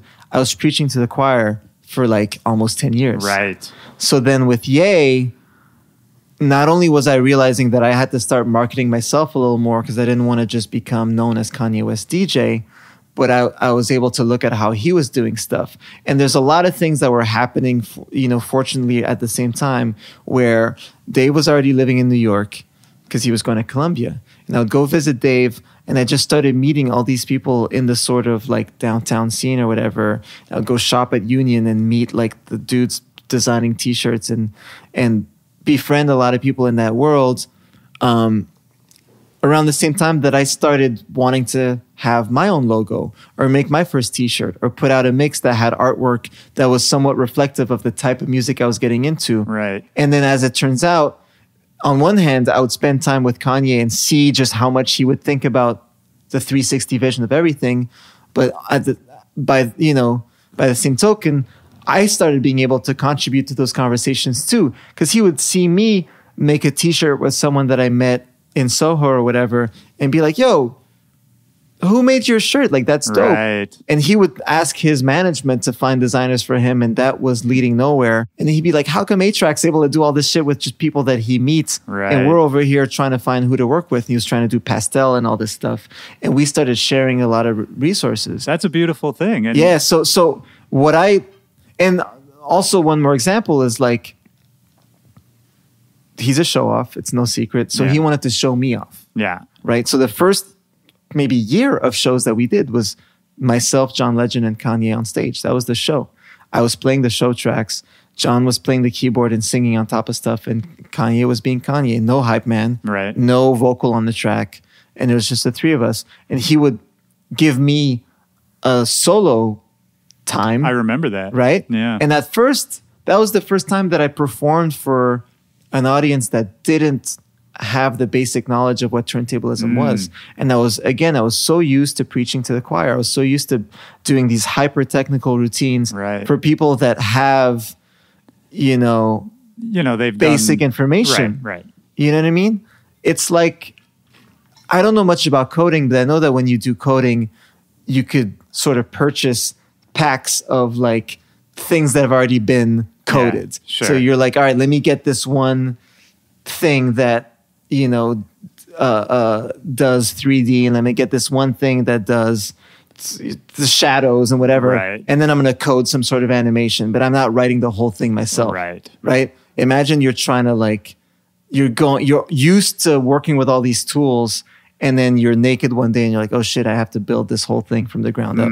That's what it felt like doing some of those routines for the Kanye crowds, and let alone the first month of touring I did with him, where we were really just opening for Usher. So I was performing for Usher fans, which are 14-year-old MTV fans. Right. So, and how do you make a connection with them? Exactly. Yeah. Without dumbing down what I did, I had to rethink my routines.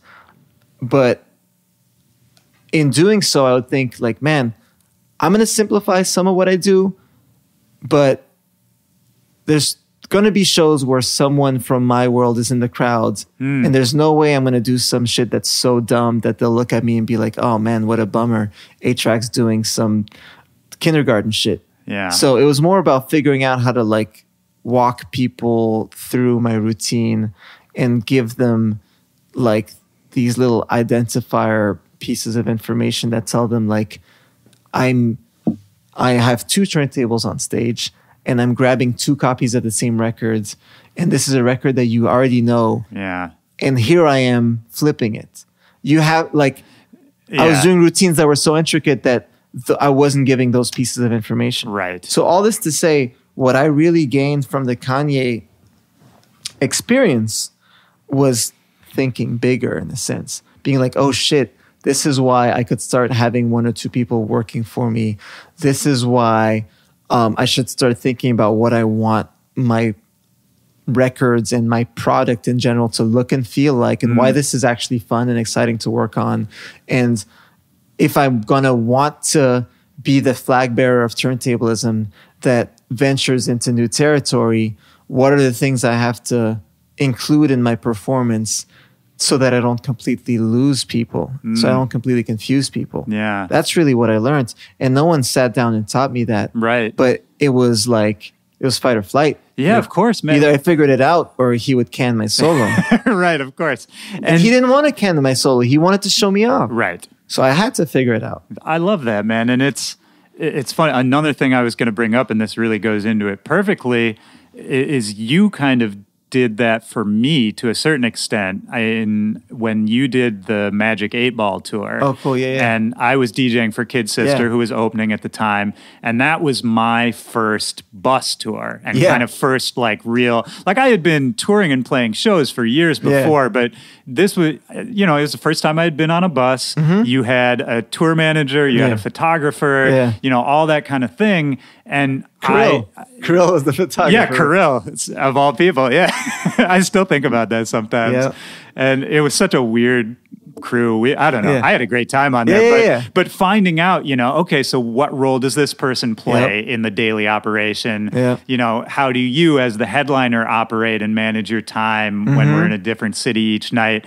And all of that. And problem solving every other night too. Yeah. Sure, of course. Well, and your setup, I think, was a little problematic. You had the wood stage. The A, which like I had a tour manager that wasn't advancing the show right. So there was, I think, 2 cities where my stage show couldn't even fit in the venue. I remember that. Yeah. I remember that very well. And so let's talk about that.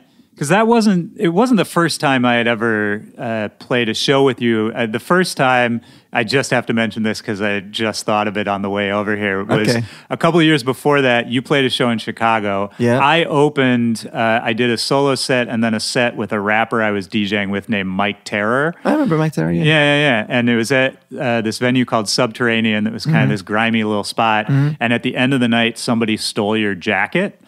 You had this really nice leather jacket. Yeah. And at the end of the night, somebody just yanked it. Perforated leather jacket.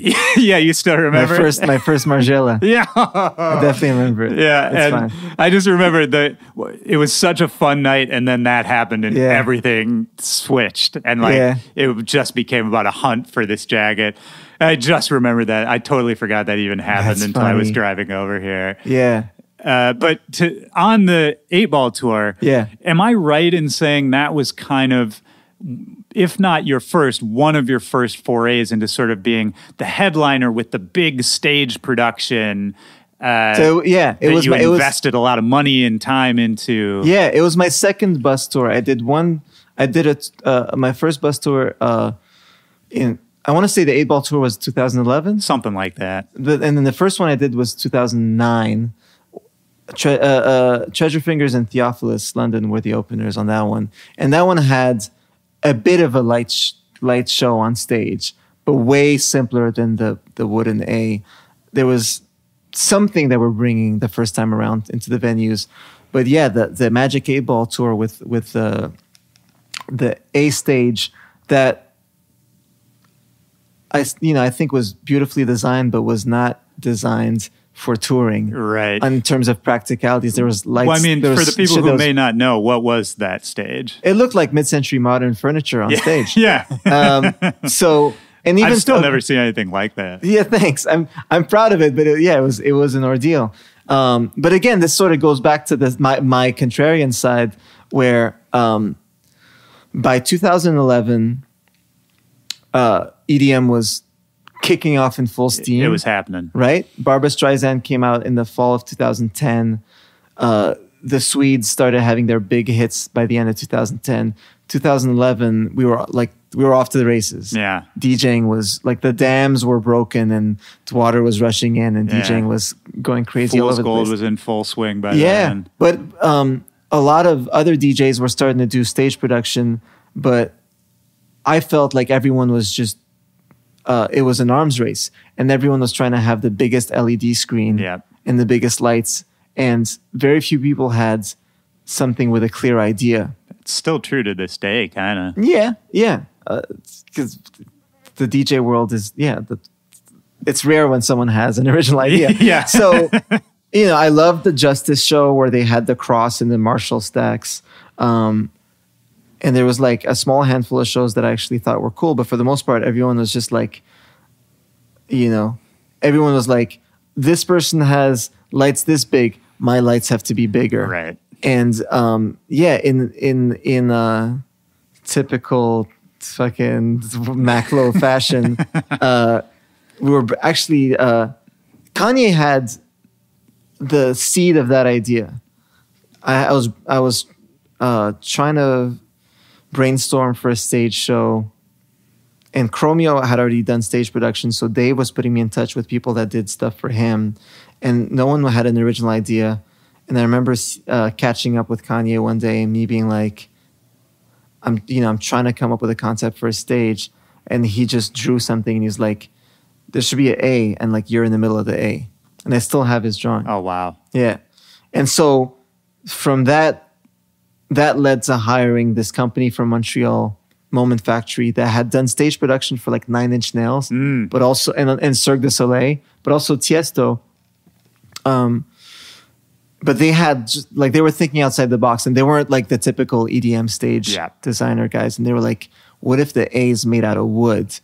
And then Dave was helping me sift through these ideas. He and I were looking at it. We're like, this is cool. This is like literally anti-EDM. Right. Like fuck all that slick shit. What material is less EDM than wood?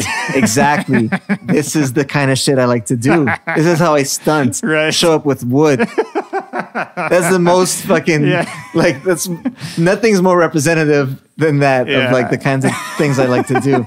Unfortunately, there's like the way some of the lights were made, they would break any time the shit would go from city to city. But yeah, there was there was trying to figure out why this tube didn't work, and like these like DMX cables and things I knew nothing about. But everything had to fit inside a budget, and every line item was inspected, and like it's tough to balance those budgets, and buses are expensive. So in that respect, even though I had done one bus tour, this was the first time that there was like more serious money spent, and like just the whole crunch of like, how do we make this work? And also hitting the road and stuff going wrong, just like shit, the lights keep fucking up, or like this tour manager has never done this level of production. We're gonna hit cities where we can't even fit the show. What do we tell fans? All that kind of stuff. Do you remember? I have a couple of really fun memories from that tour. One of my favorite was when we were in Chicago. And I don't know if we had a day off or if this was just before the show, but you and I split off and we met up with Igor from ex-Sepultura, now part of Mix Hell. Yes. And Soulwax. He's the drummer for Soulwax now, right? Or am I wrong about that? He's very close to the Soulwax guys. I don't think he's they've done something together. Yeah, whatever it was. Yeah. We met up with him, and his metal band, the one he formed after he left Sepultura, was playing a show, and we went out to see them. It was just you and me. Yeah. And for me, what you were saying earlier about meeting the people you looked up to and becoming peers. Like I was a metalhead in high school. Yeah. And so for me, meeting him and becoming friends with him was mind-blowing. And then it was kind of fun for me to take you into maybe a situation you were less familiar with. Yeah. And I remember... Because I'm not a metalhead. Right. But I had met Igor through that sort of crew of like the Soulwax guys have like a bit of an orbit of mutual friends with, and through Mehdi and whatnot. So I'd met Igor and Laima, I think is his wife. That's his wife. And they were always lovely, and I loved the Mix Hell music, and I understood the aura of Sepultura, even though like I didn't grow up listening to it. But I thought it was cool that I had a friend from a seminal metal band. I just thought that the whole idea of it was cool. And I love the whole thing, man. Like I definitely have to thank you for that, because it was just an educational process for me. Yeah. And kind of in the same way you were talking about seeing what Kanye did, for me, it made me realize how what I was doing could maybe operate on a hypothetical larger level. Sure. And how to sort of reframe the way I thought about what I was doing. Sure. And I think, by the way, like even the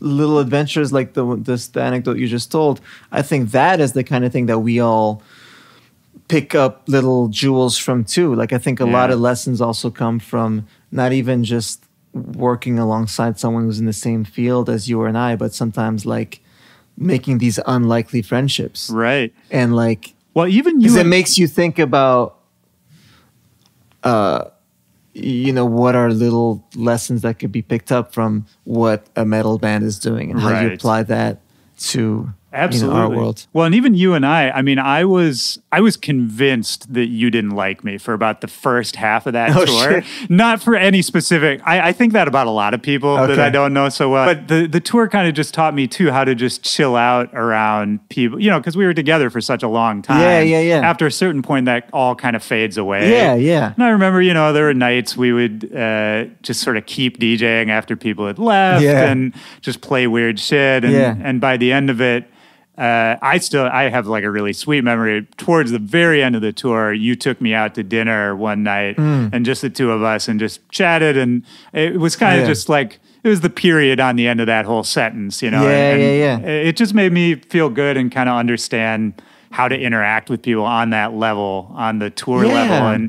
And to navigate that space between a friendship and a business relationship. Totally. Do you have good memories from that tour? Do you look back on it fondly? Yeah. I do. I remember we had a really good time in Portland too. I remember that too, actually.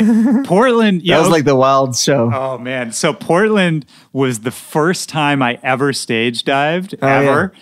And I remember me and Kirill slamming whiskey in the back while you were playing. I have a picture of that. Yeah, I have a picture of that. Legendary picture. Yeah, I remember that you in particular had a lot of fun in Portland. That's what I didn't even remember the details of it. There's basically a picture of just me pouring whiskey all over my face. Yeah, exactly. It just doesn't even go in your mouth. It just goes on your face. Not at all. I have that. I had enough already. It was okay.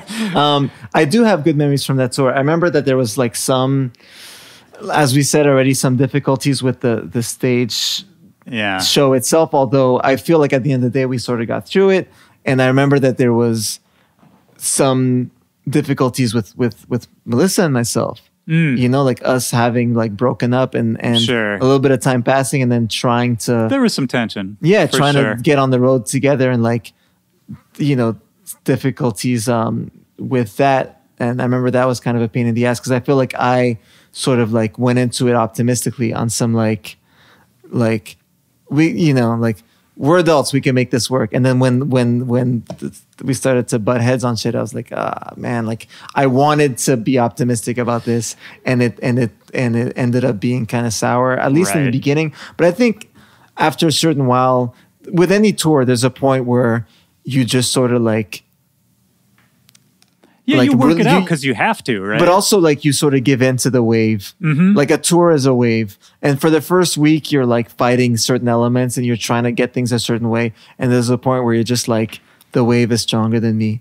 And, like, I just have to, like, ride it or swim it or whatever. Right. Yeah. Well, and of course, I remember, too, you were managing a lot of stuff for Fool's Gold at the time. Yeah. I remember we were in a car going somewhere and you got a call from Juicy J. Yeah. And I think it was either about him coming to play one of the Fool's Gold day offs. Probably. Or maybe about the song you would eventually work maybe on. One of those things, yeah. Yeah, and I remember seeing you do that, too, and realizing, okay, he's not just on tour, he's also managing this other part of his career at the same time. Always. I mean, how do you balance your time? Two-part question. A, what do you spend the most of your time doing? And B, what do you want to spend the most of your time doing? Between all of your various enterprises. Yeah. I have this weird thing where it's hard for me to qualify any one thing as more important than the other. Right. Once I take something on, it's just important to me. And I'm not sure how I manage my time aside from the best answer I could give is I just try my best. Yeah. I'm very critical of myself and I feel like I'm never actually on top of anything. So is that tough? Does that stress you out? Because you don't seem like a stress-filled person to me, but I could be completely wrong about that. Yeah, I don't know. I think that's changed with time too. I think, like the way I kind of look at like the sort of 20-something year span of my career is sort of like, my teens were like kind of diligent but innocent fun. Like, I love scratching. It's that simple. Yeah. Right? And then like, I think my 20s were very stressful because I realized I was going to have to learn how to produce. And I was doing and I moved to New York, and New York, I love the drive of it, but it's also stressful.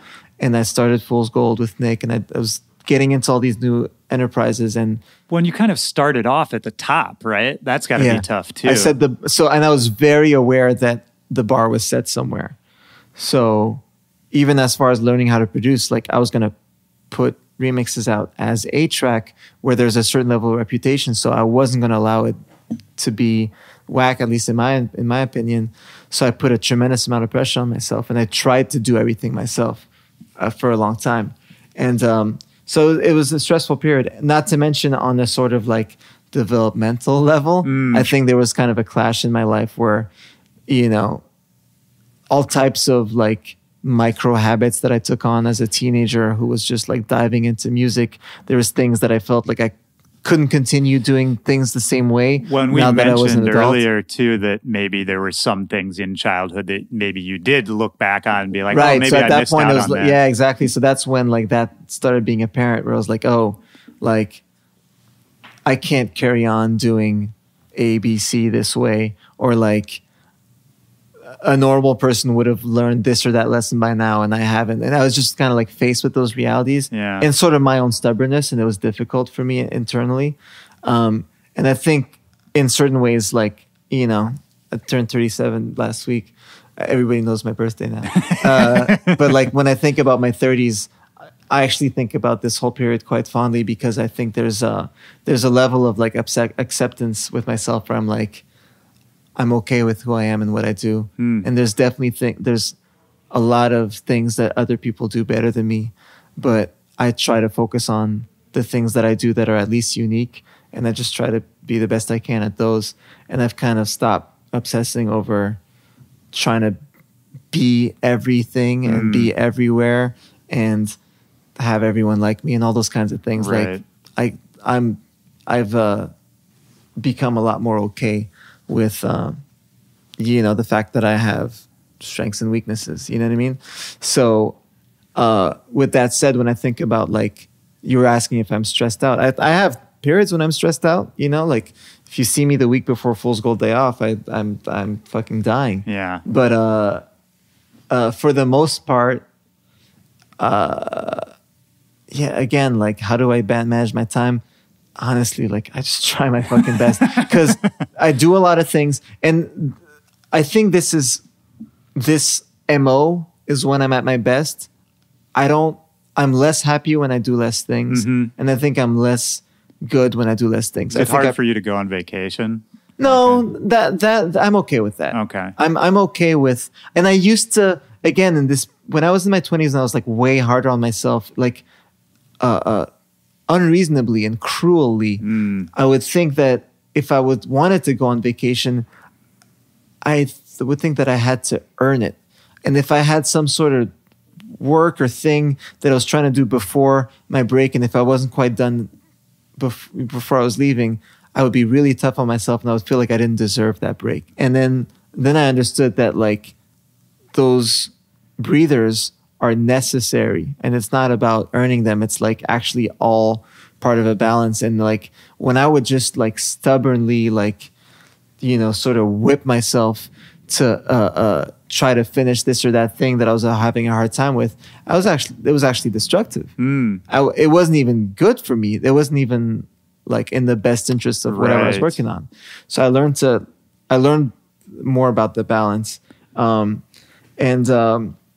Yeah, I mean, I have a certain amount of stress, but I like to do a lot of things at the same time. So I don't even think I can describe what I spend most of my days doing, because the reality is everything is a giant balancing act on any given day. I mean, it's putting out fires, right? Yeah, there's a lot of that, and like whatever is the most important on that day. Yeah, and the majority of my days, I'm working a certain amount of the day on Fool's Gold projects, a certain amount of the day on my own projects, maybe like trying to plan when I'm going to be in the studio or this or that person, or brainstorming on who's going to make this video for me, who's doing the artwork, where's this at, did this guy record that feature, blah blah, that kind of stuff.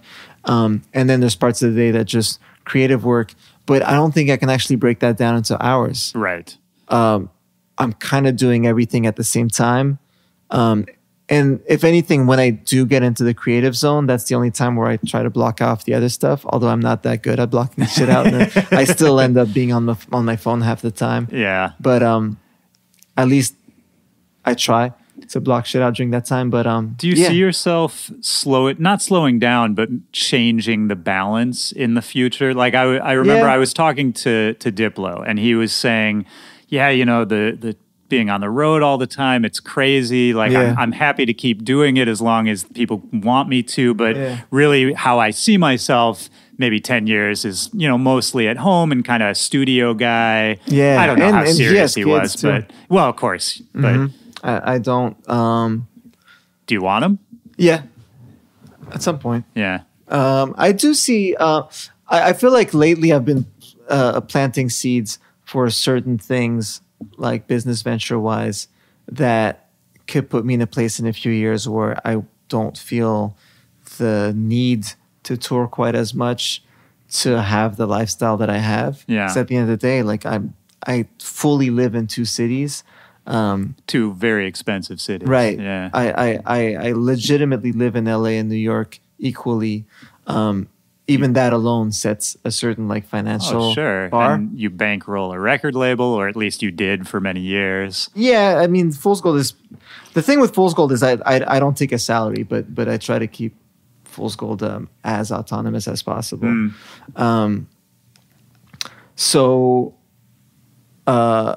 Yeah, I'm not tired of touring at all. I love DJing. Yeah. But I'm sure there'll be a point where I'll want to start a family, and there's just more and more creative projects that I've been doing lately, and I think the idea is for that and the sort of like some of the production side of what I do and some of the mogul whatever side of Fool's Gold, and the Goldie Awards is a good example of new projects. I was just about to bring that up. Like just running certain projects that can also turn into breadwinners for me in the down the line. How was the second year for Goldie Awards? Great. Good. Yeah. Is it the kind of thing you foresee, continuing on for a long time? Definitely. This year it's in October. Do you want to plug it for a second for people who might not know? Yeah, sure. The Goldie Awards is a DJ and beats battle that I started organizing 2 years ago. It takes place in New York in the fall. People send in their submissions online with 1-minute videos, and then we pick contestants for both battles. Which they we pick contestants and fly out the contestants to New York. It's an actual IRL event, right? During one night with 2 categories.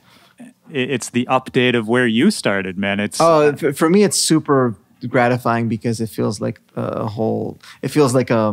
tied the loop with a big part of my life. I started with battles, then got into all kinds of other stuff, production, Fool's Gold, curation type stuff. And then the Goldie Awards is 100% me applying all those lessons on the curation side of what I've done in the last 10 years or so. Yeah. Applying those lessons to the battle world, which was where I got my start, and like fully tying the loop. Reinvigorating that culture. Yeah. And look, the first year we lost money, and the second year we made a bit of money. So there you go.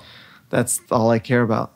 What's going on with Fool's Gold right now and the day off events? What are you working on? What's really exciting in that area?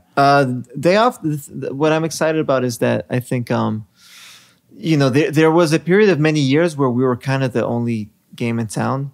Like there was no comparable event booking, upcoming rappers. Right. Like rap festivals didn't really exist for a long time. Yeah. So we could do whatever we want, and we were the only game in town, and that was fun. But then hip hop became the biggest genre in the world, and now there's festivals that have $10 million budgets. Right. You look at Rolling Loud or whatever, and the like. So, and we don't have 1% of that. Yeah. Or we have maybe close to one, we have like less than 1% of that budget for any given event if we're lucky, if we find big sponsors.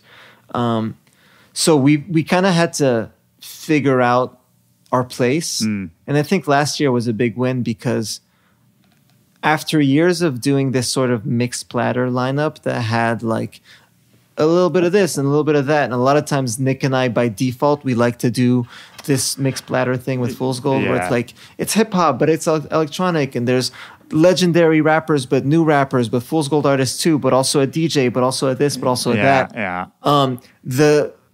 The space that we operate in as far as like a live hip hop event got so crowded that we felt we had to really streamline even the sort of description of what the event is. And we had to figure out a sort of equilibrium point, a balance that made sense when, again, there are not competitors, but other events in the scene that have more than 100 times our budget. And we figured out that what made sense for Fool's Gold Day Off was to simply be the best boutique festival for up-and-coming hip-hop. And we didn't feel like we had to have a big headliner anymore. We didn't feel like we had to tick some sort of electronic box. And we didn't feel like we necessarily had to make it bigger than the scale that it worked at. Right. The being boutique was actually something cool. Well, and even when you did have bigger headliners, I always felt like it was never the expected ones, you know? Yeah. Like it was always somebody that I was happily surprised to see on the bill, right? Yeah. So we would always find surprising headliner choices. But even with that, the most memorable moments were some of the other surprises. Sure. And after a while, we were like, well, why are we spending, a third of our budget on this one booking when everyone comes home and talks about the fact that like Bobby Shmurda came out as a surprise, or Remy Ma fresh out of jail, or those kinds of surprises. And you're doing those events all over the country now, right? Yeah. We're still hammering down exactly which cities we're doing this year, aside from New York, which happens every year. But yeah. It's fantastic, man. I mean, to me, a lot of other festivals in that same vein, even the sort of boutique homegrown ones have dropped off a little bit in the last few years, I think. Yeah. And I see you being so involved with it. Like you were saying the week before, you're going crazy. Yeah. And I know... Fool's Gold Day Off is my baby. Right. Like I know you personally make calls, you're booking artists, which is maybe not what a lot of... a lot of people don't realize that I personally do the majority of the bookings for Day Off because it's based on my friendships, and that's and then I pass it off. Huge job.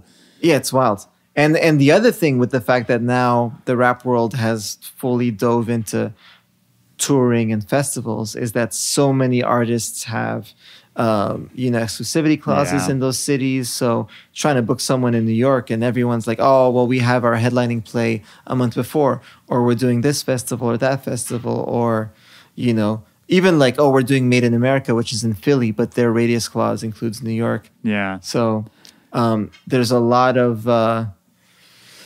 it's an obstacle course. But again, like when every year we somehow figure it out, and then when it's done, it's just all the more validating.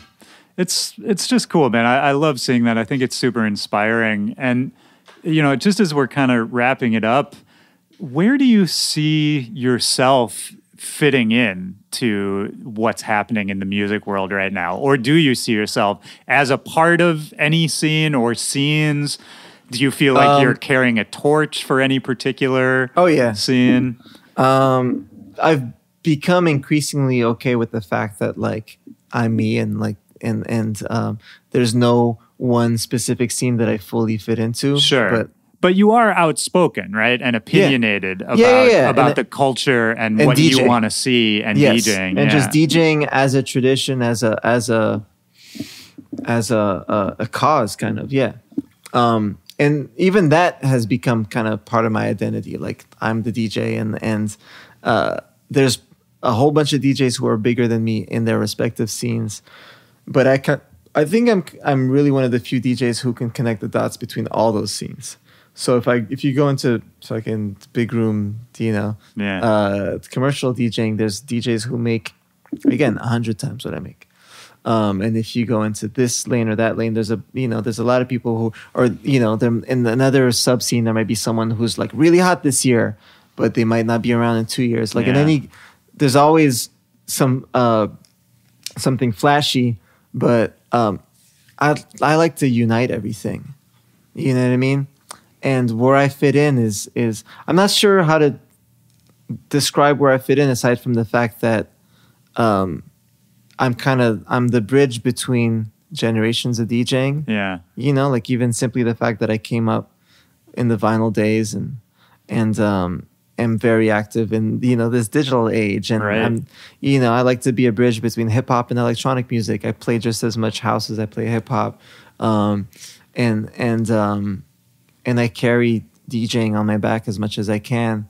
That kind of defines what I stand for. That makes total sense, but then you're able to do it in a way that keeps you current and sort of keeps you close to the pulse. Like I think about like a guy like Laid Back Luke, for example, and he's another, like he's about the art form, about the DJing, and he rides for that. But with him, and he's been on the show, I love him, so this is not in any way a diss, but I get like a sense of frustration with him that, people, they're not getting it, right? And that, a lot of what he's seeing, he's not happy with. Right. And I sometimes feel like, not him specifically, but people with that mindset have trouble connecting with the next generation, right? Maybe, yeah. And I feel like you haven't had as much of a problem with that. And I love connecting with up and coming artists, DJs, and rappers, and even like photographers and graphic artists. And I have a pretty easy time building friendships with a lot of them, and I'm flattered that they know about my legacy. You know what I mean? So like, I'm not on some like, oh, you should know who I am. Like, I'm psyched when I reach out to someone and they're like, yo, big up Fool's Gold. I'm like, cool, we still exist. Yeah. Because that's hard in itself. Absolutely. So yeah, I do spend a good amount of, like a big part of my days is just hitting up people all day. Literally, like just hitting people up, checking in on my friends who make music. You all right? Do you need to talk? Like that's part of my day. Hitting up new artists, being like, yo, I love that song. I don't know if you know who I am, but I'm blah, blah, blah. Let's do some shit. Right. Yeah, and I love that you said you just check in on people. Oh, man. Part of something I talk about a lot on this show is self-care and the community aspect of what we do that it can easily be overlooked. Yeah, and there's a solitary side to DJing. Oh, it's extremely isolating, right? Yeah. I mean, to take it back to the Getter thing for a minute, the only thing that sort of heartened me about that whole thing was I remember, he made these posts on Instagram and Twitter that were super, bleak.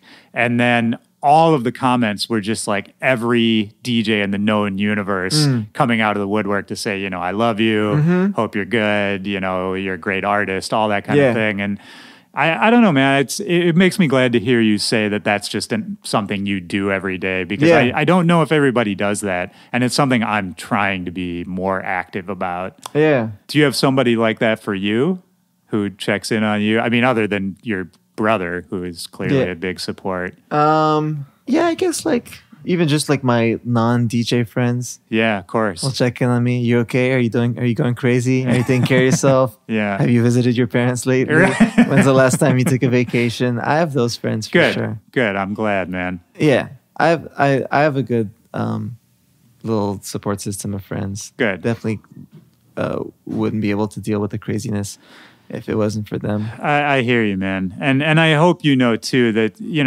like you take you and I, and we're not like super close friends, but we've known each other for a long time. And you're somebody, I think about you way more than I actually communicate with you. Sure. You know what I mean? And I think that's a vibe for a lot of us, too, is that, we know we're all kind of connected. Yeah. Even if we don't see each other for 6 months or a year, maybe that's a good way to wrap it up. Because for me, the community aspect is like the most important, the culture aspect of it, Yeah. more so than any individual achievement. Yeah. But not to take away from individual achievements, I do want to say, what is coming up for you? What should people be looking out for? I got the new single on promo. Nice. Work It Out. Yeah. When does that come out? April 24th, I think. Okay. April 20 something. Okay. End of the month. Well, I love it, man. And it Thanks. seems like you've been dabbling with the classic house and disco vibes a lot Yeah. lately. Is Yeah. that kind of where your ear's at right now? Yes, my ear, I would even say, is like in a sort of like jazzy zone lately. Oh, like jazzy interesting. house. Yeah, Dave and I are working on a record together finally, like a sort of 2-song single as Brothers Maklovich. Have you guys put out music? no. Okay. So that's new. I have a lot of things that are in the oven that I don't really announce until they're about to come out. Of course. But I'm just psyched to be working on music that all sort of fits in a similar picture. Because even the hip hop stuff I'm working on now, it has that soulful element to it. But there's a lot of house that's coming out this year, and a lot of it is collaborations, and even just working with people that I sort of like grew up listening to their records and that kind of stuff. So having fun with that. Good, man. I'm excited. I'm excited for all of that. And yeah, thank you for doing this, man. Yeah. I'm glad we finally linked up to Yes, do it. we did it. Yeah, man. I have a lot of love and respect for you. I don't see you all the time, but you know, for me, just on a personal note to end it, I mean, what you've done and with Nick, and we haven't shouted out Nick enough Shout out in this. Nick. Shout out Nick Catchdubs, your partner in Fool's Gold, Yep. one of my most beloved friends. Yeah, man. But what you guys did with Fool's Gold, it didn't only inspire me, but it legitimately physically helped me. Like Fool's Gold, the Clubhouse imprint put out an early song of mine that ended up being one of my most popular things for years after that. And just all of that, man, even just going on that bus tour, like kind of without you really even doing anything, you helped me out a lot. And I'll always appreciate that, man. And to have you on for the 100th episode of this show. Congrats. Yeah, man. Congrats. Thank you, man. It feels good. I'm glad to have you here. And we went super long too, so I appreciate that. Yeah, we went deep cuts, B-sides. Absolutely. I'm going to end by asking one last question. It's the question I ask at the end of every episode.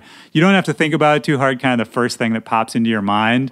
And it could be from your childhood, it could be from recently, just a time in your life when in a moment, music really deeply affected you.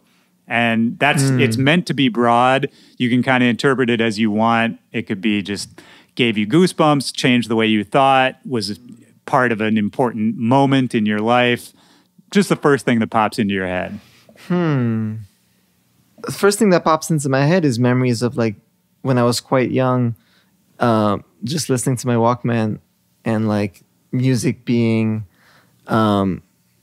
something that facilitated daydreaming in a sense, you know, like this thing that could just sort of like take me somewhere. Like road trips. I have mental memories of just road trips listening to like old Red Hot Chili Peppers when those when Mother's Milk and Blood Sugar Sex Magic came out, just like listening to those in the Walkman during road trip and like how much it can take you somewhere else. That I like that because that's sort of in between what we've been talking about. It's sort of an escape, but then at the same time, it's also just sort of broadening your horizons and connecting the dots for you. Yeah. Well, this has been great, man. Yeah, man. Thank you. Thank you so much. All right. Peace. Bye.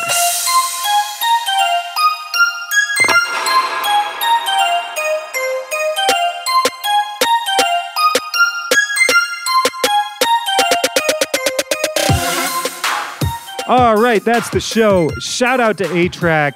Thanks for linking up with me last minute, man. Dropping in episode number 100. There's no one else I would rather have on. For everybody out there listening, Thank you for being along for the ride thus far. I've got so much more planned for this show. I'm happy to have everyone out there with me on this trip. And don't forget, make sure to keep up with A-Trak. There's a link in the description of this episode where you can follow him. All the tour dates, new music, events, everything is in the link in the description of this episode. His record with Todd Terry, DJ's Gotta Dance More. I love it so much. Go check that out. I'm going to throw that in the Back to Bangers Spotify playlist.